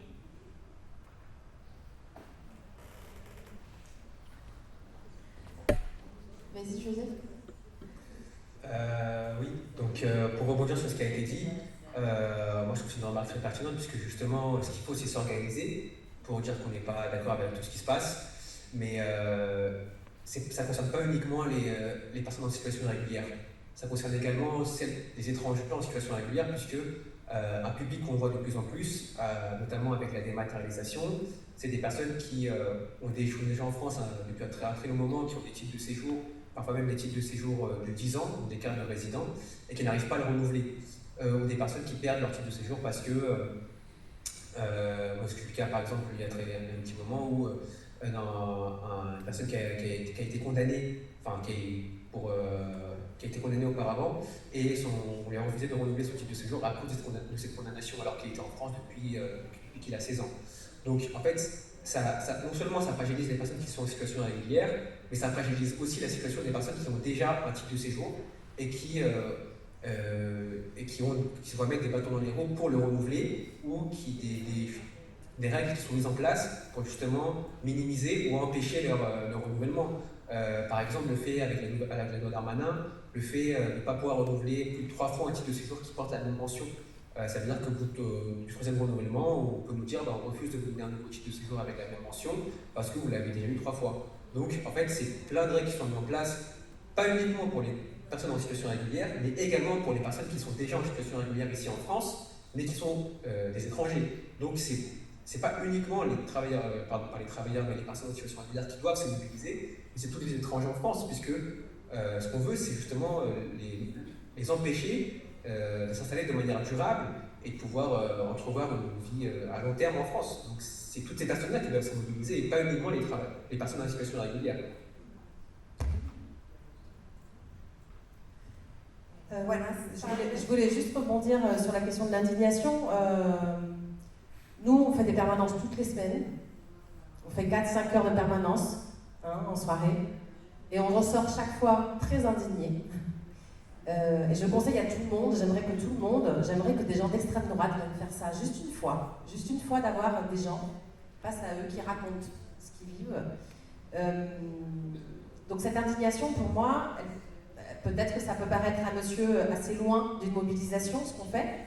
Pour moi, c'est un endroit, parce que les gens qui viennent nous rejoindre à l'ASTI, c'est pas forcément des gens des fois très politisés, ils ont conscience qu'ils veulent aider les gens parce qu'ils voient bien que l'accueil des étrangers est très mauvais ici.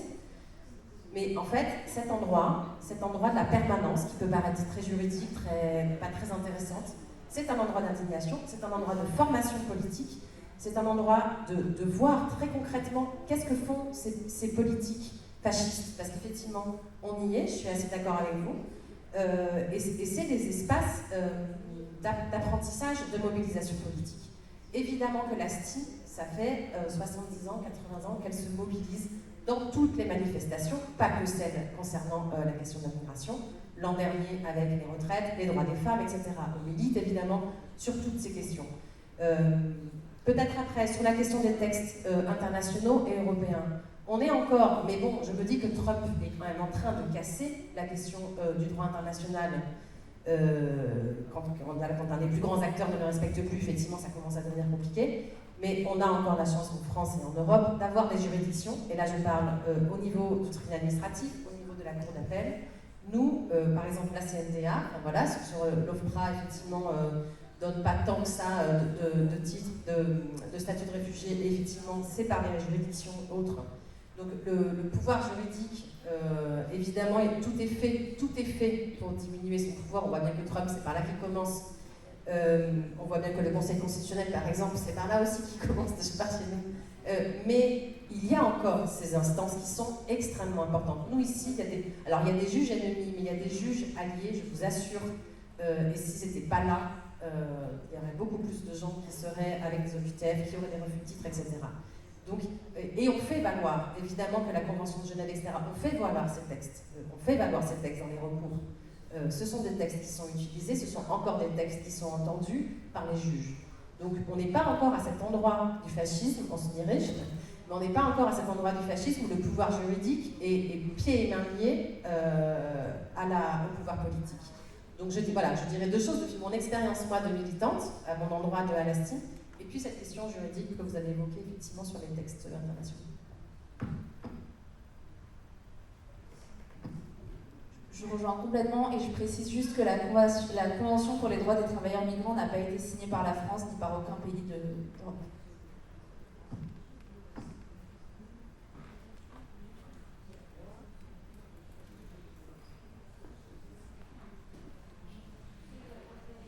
Bueno, yo quiero aumentar la indignación. Je veux augmenter le degré d'indignation. Hace mucho rato Europa dejó de ser un territorio garante de los derechos humanos. Pour moi, ça fait très longtemps que l'Europe ne garantit plus les droits humains. El problema no es la migración, por supuesto, pero sí hay un problema del enfoque que le damos a la migración. Le problème, c'est pas la migration, mais le problème, c'est l'éclairage qu'on fait sur la migration. Hace más de 20 años, Europa le ha seguido ¿cómo se dice? El paso a Estados Unidos. Ça fait plus de 20 ans que la France a emboîté le pas aux États-Unis. Con el giro que se hizo a partir del 2001, cuando a raíz de esto de las Torres Gemelas hubo un cambio en el mandato internacional respecto a la migración. Lorsque, en 2001, avec l'histoire des tours jumelles, on a changé totalement la question de la migration et l'éclairage qu'on donnait à la migration. Desde entonces, el enfoque ha sido la criminalización de la migración, el considerar a los migrantes como enemigos internos de los países y el invisibilizar las migraciones forzadas. Donc, depuis 2001, on a criminalisé la migration, on a considéré que les migrants étaient des ennemis internes et on a invisibilisé toute cette migration. Entonces, el pacto europeo no es nuevo, el pacto europeo es simplemente una consolidación o formalización de prácticas que ya se venían haciendo o se vienen practicando hace más de 20 años. En fait, le pacte européen, pour moi, n'est pas nouveau, ce n'est que la formalisation ou la consolidation de pratiques qui sont en cours déjà depuis une vingtaine d'années. Ahora escuchamos a Trump en los medios diciendo cosas que aquí en Europa se practican hace mucho rato y que lo que nos hace ver es que es un problema global con un enfoque global que necesita una movilización global. On entend Trump, je ne sais pas comment il s'appelle, qui dit des choses et qui promet des choses, mais ce sont des choses qui sont faites déjà en Europe. Et donc en fait c'est une vision globale avec une mobilisation, avec une attaque globale, et donc il faut une mobilisation globale également.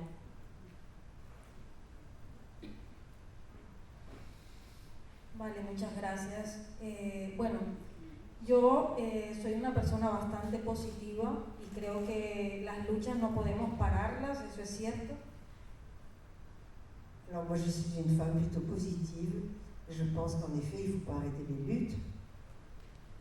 ¿Y por qué digo esto? Porque ahora mismo, el 31 de enero de este año, nuevamente vuelve la ultraderecha en Italia, donde se intenta detener 43 personas solicitantes de asilo. Et en effet, cette année, le 31 janvier, est arrivé en Italie l'arrestation de 43 personnes. En la que se pretendía enviar a, pues, a las construcciones que se han realizado, que se han hecho en Albania.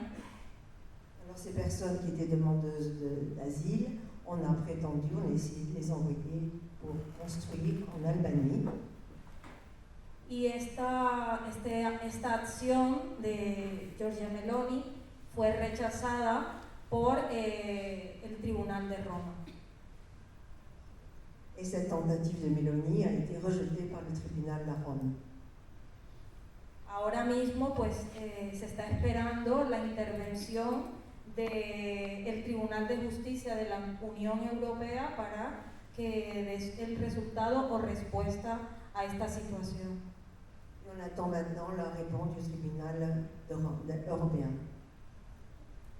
Entonces, nuestro trabajo, como vemos, si esto llega a ser posible, que el tribunal en su intervención lo ratifique al Tribunal de Apelación de Roma, yo creo que tenemos una esperanza para que haya una reestructuración o por lo menos una nueva comunicación para este pacto odioso europeo. Donc si le tribunal européen ratifie la décision du tribunal de Rome, on a là un espoir. Gracias.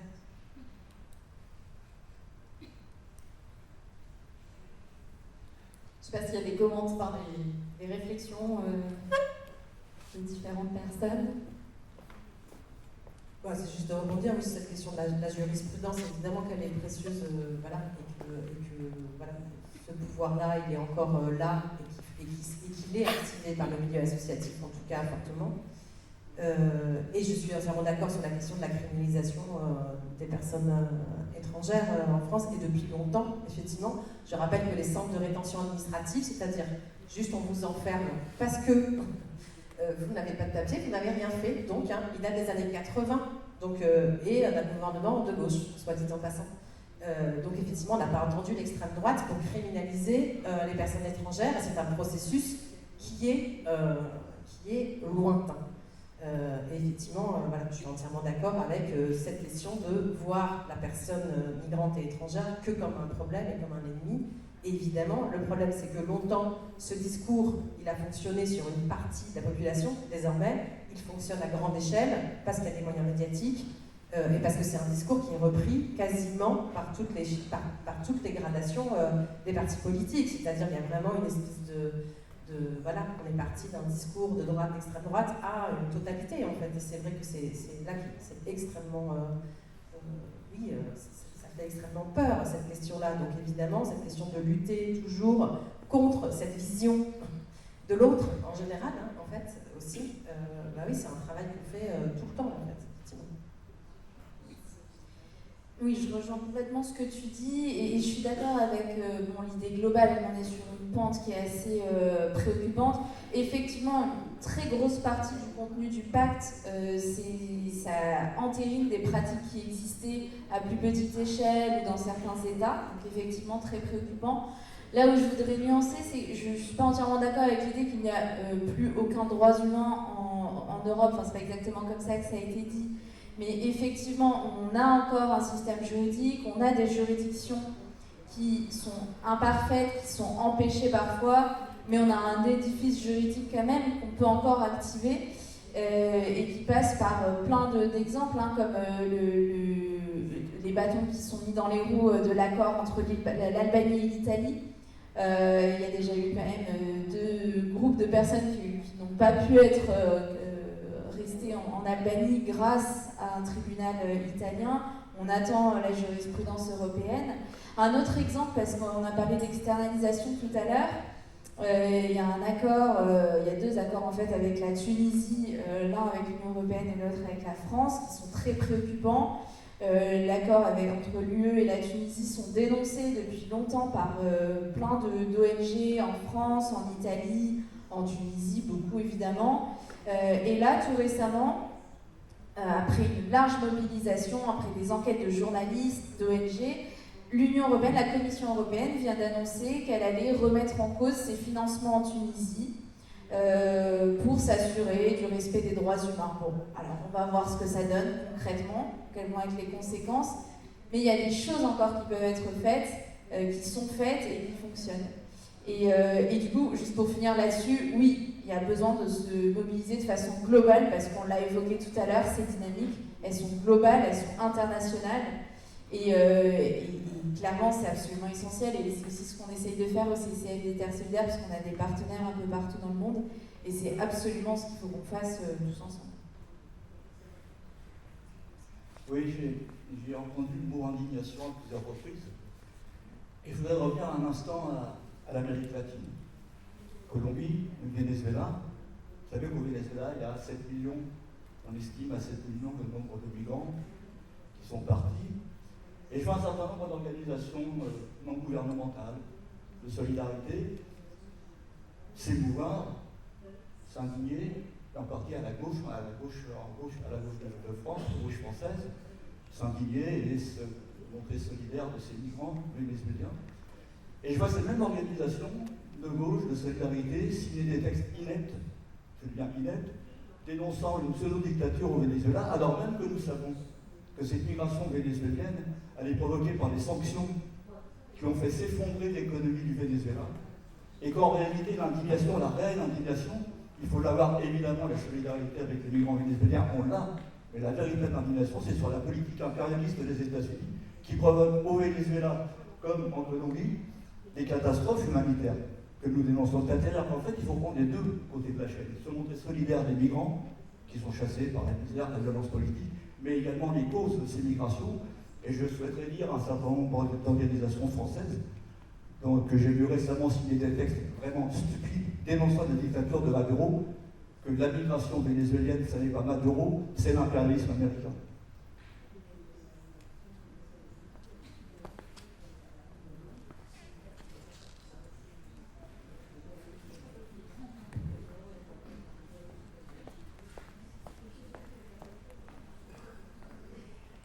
Merci beaucoup pour toutes ces interventions. C'est vrai que je ne ressors pas plein d'espoir, mais pas non plus complètement vrai. D'abord aussi merci aux organisations d'exister, parce que nous au sein de l'association, on est beaucoup sollicités pour des accompagnements de personnes migrantes, exilées et réfugiées, et nous n'avons pas la capacité de le faire. Ce n'est pas notre niveau d'expertise, et on a toujours eu un petit peu des organisations vers qui on pouvait tout à fait adresser.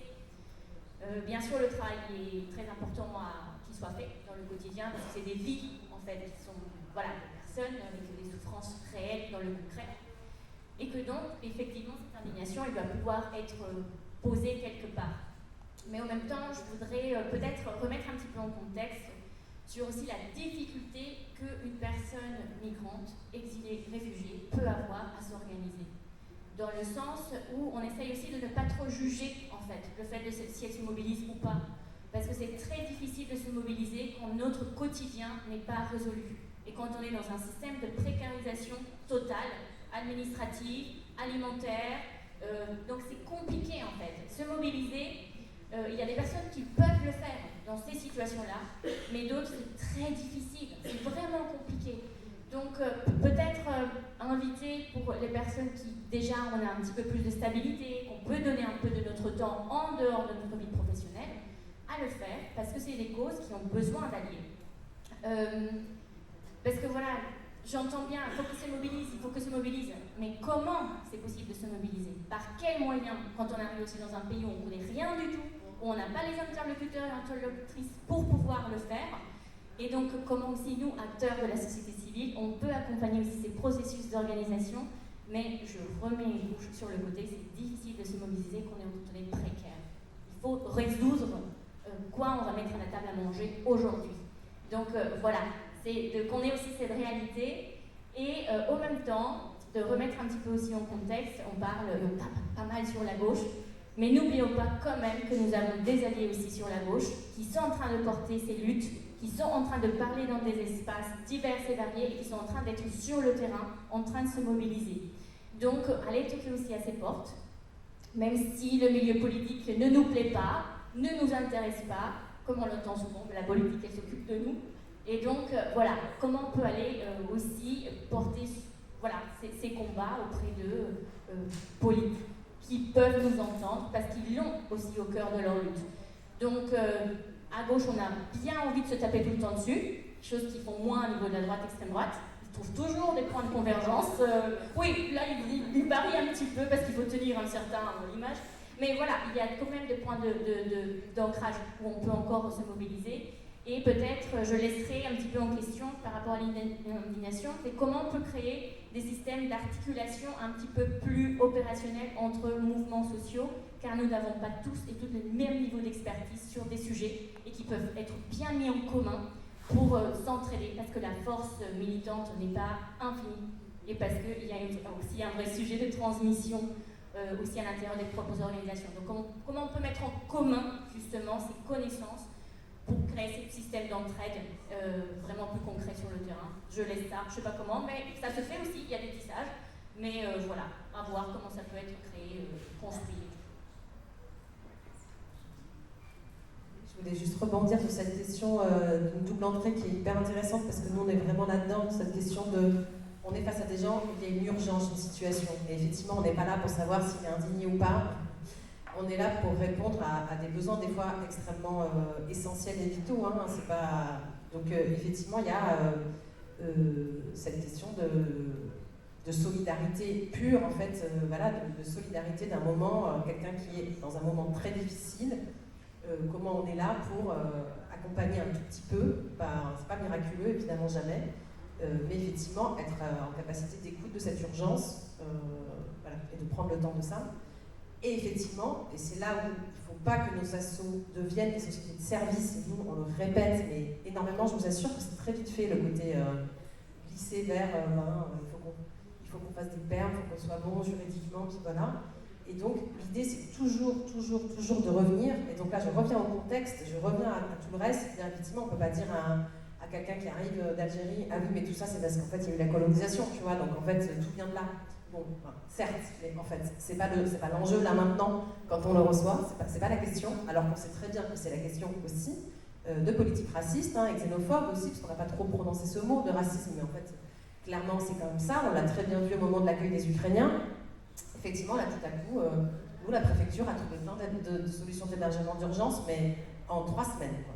Dire, tout le monde a été accueilli, tout le monde a eu des papiers, etc. On voit aujourd'hui aussi que le statut de réfugié, voilà. L'an dernier, c'est les Ukrainiens qui l'ont eu le plus.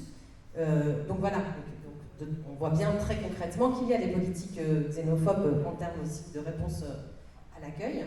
Mais du coup, à nous aussi de toujours ramener, de toujours savoir pourquoi on fait ça et de toujours le ramener à la question des luttes politiques et de qu'est-ce qui sous-tend en fait toutes ces lois, toutes ces contraintes, tout ce que fait la préfecture, qu'est-ce qu'il y a dessous en fait. Et de toujours le rappeler, le rappeler lors de tables rondes, le rappeler dans nos réunions à nous, de le rappeler à tout moment en fait. C'est-à-dire ce contexte doit toujours être là. On ne doit jamais juste se poser la question de tiens, qu'est-ce que tu réponds à cette question-là, t'as vu la préf, il répond ça. Donc ça c'est un endroit, mais il y a effectivement l'autre endroit, et on est toujours en train de passer de l'un à l'autre, mais il ne faut jamais oublier la deuxième partie, ça je suis entièrement d'accord. Peut-être juste sur l'implication des personnes concernées ou pas, donc évidemment entièrement d'accord pour dire qu'on ne peut pas attendre d'une personne qui est déjà dans une situation hyper complexe au quotidien, on ne peut rien faire peser sur elle en termes de devoir, de s'indigner, de se mobiliser, etc. En revanche, ce qui est intéressant et important, c'est que nos organisations qui sont plus ou moins institutionnelles, plus ou moins anciennes, avec leur mode de fonctionnement, par contre qu'elles soient en cohérence avec tout ce que tu viens de dire sur l'aspect politique et qu'elles fassent la démarche d'inclure les personnes qui, elles, souhaitent se mobiliser. Ce qui n'est pas toujours le cas, ce qui n'est pas toujours une évidence, mais on cherche à faire évoluer les choses et ça c'est hyper important. Il faut aussi sortir aussi du schéma que la personne migrante serait quelqu'un de pauvre, pas éduqué, qui arriverait et qui serait dans la merde. En fait, c'est pas ça, nous on voit pas du tout que ça. On se rend compte que la migration, elle coûte très cher. Donc en fait, c'est quand même aussi des gens qui à un moment ont pu payer les passeurs, enfin voilà, donc c'est des gens qui ont un peu de ressources quand même. Et nous, on reçoit énormément de gens très éduqués, en fait, peu importe d'où ils viennent. Donc c'est aussi, donc effectivement, c'est des gens à qui on peut proposer cette question de l'engagement, parce qu'en fait, voilà, ça fait 5 ans qu'ils font des ménages, c'est des gens qui ont des thèses, enfin voilà, il faut se rendre compte de ça aussi. La politique utilitariste là, dont on parlait sur le marché du travail, on ne les attend pas pour être prof à la fac, les gens. Donc en fait, il y a aussi cette question de comment aussi on prend les personnes avec leur savoir, avec ce qu'elles sont aussi dans leur passé, et comment on leur laisse une place au bon endroit, parce qu'effectivement, ce sont des vies gâchées, ce sont des savoirs gâchés. Et donc très souvent aussi, nous, quand on rebondit sur cette question de les inclure aussi, il y a aussi parce qu'on sent qu'il y a une demande, parce qu'en fait, voilà, ils ne se sentent pas à leur place aussi par rapport à leur passé. Donc voilà, il y a quelque chose aussi de nos représentations aussi de la personne qui migre. Voilà, ce sont des personnes avec plein de ressources intellectuelles, de ressources, plein de ressources en fait. Et du coup, nous aussi, à nous d'entendre ça et de les placer à cet endroit-là. Et pas juste de la personne qui a besoin d'aide et qui est dans la merde en fait. Il n'y a pas que ça en fait dans la relation pour nous. Merci beaucoup, je crois qu'on va clore cette table ronde qui est passionnante. On va pouvoir poursuivre des échanges autour d'un petit apéritif. Je vois que Maurice a fait un petit peu de teasing pour demain, puisque la journée continue. On va aborder notamment cette question des causes des migrations, notamment dans le cas du Venezuela et de la Colombie. Mais pas que, il y a plein d'autres tables rondes passionnantes. Vous avez toute la liste de la programmation qui est juste là, les petites affiches qui sont collées sur le mur. Donc voilà, je vous invite à consulter tout ça, à nous retrouver demain et merci beaucoup pour cet échange.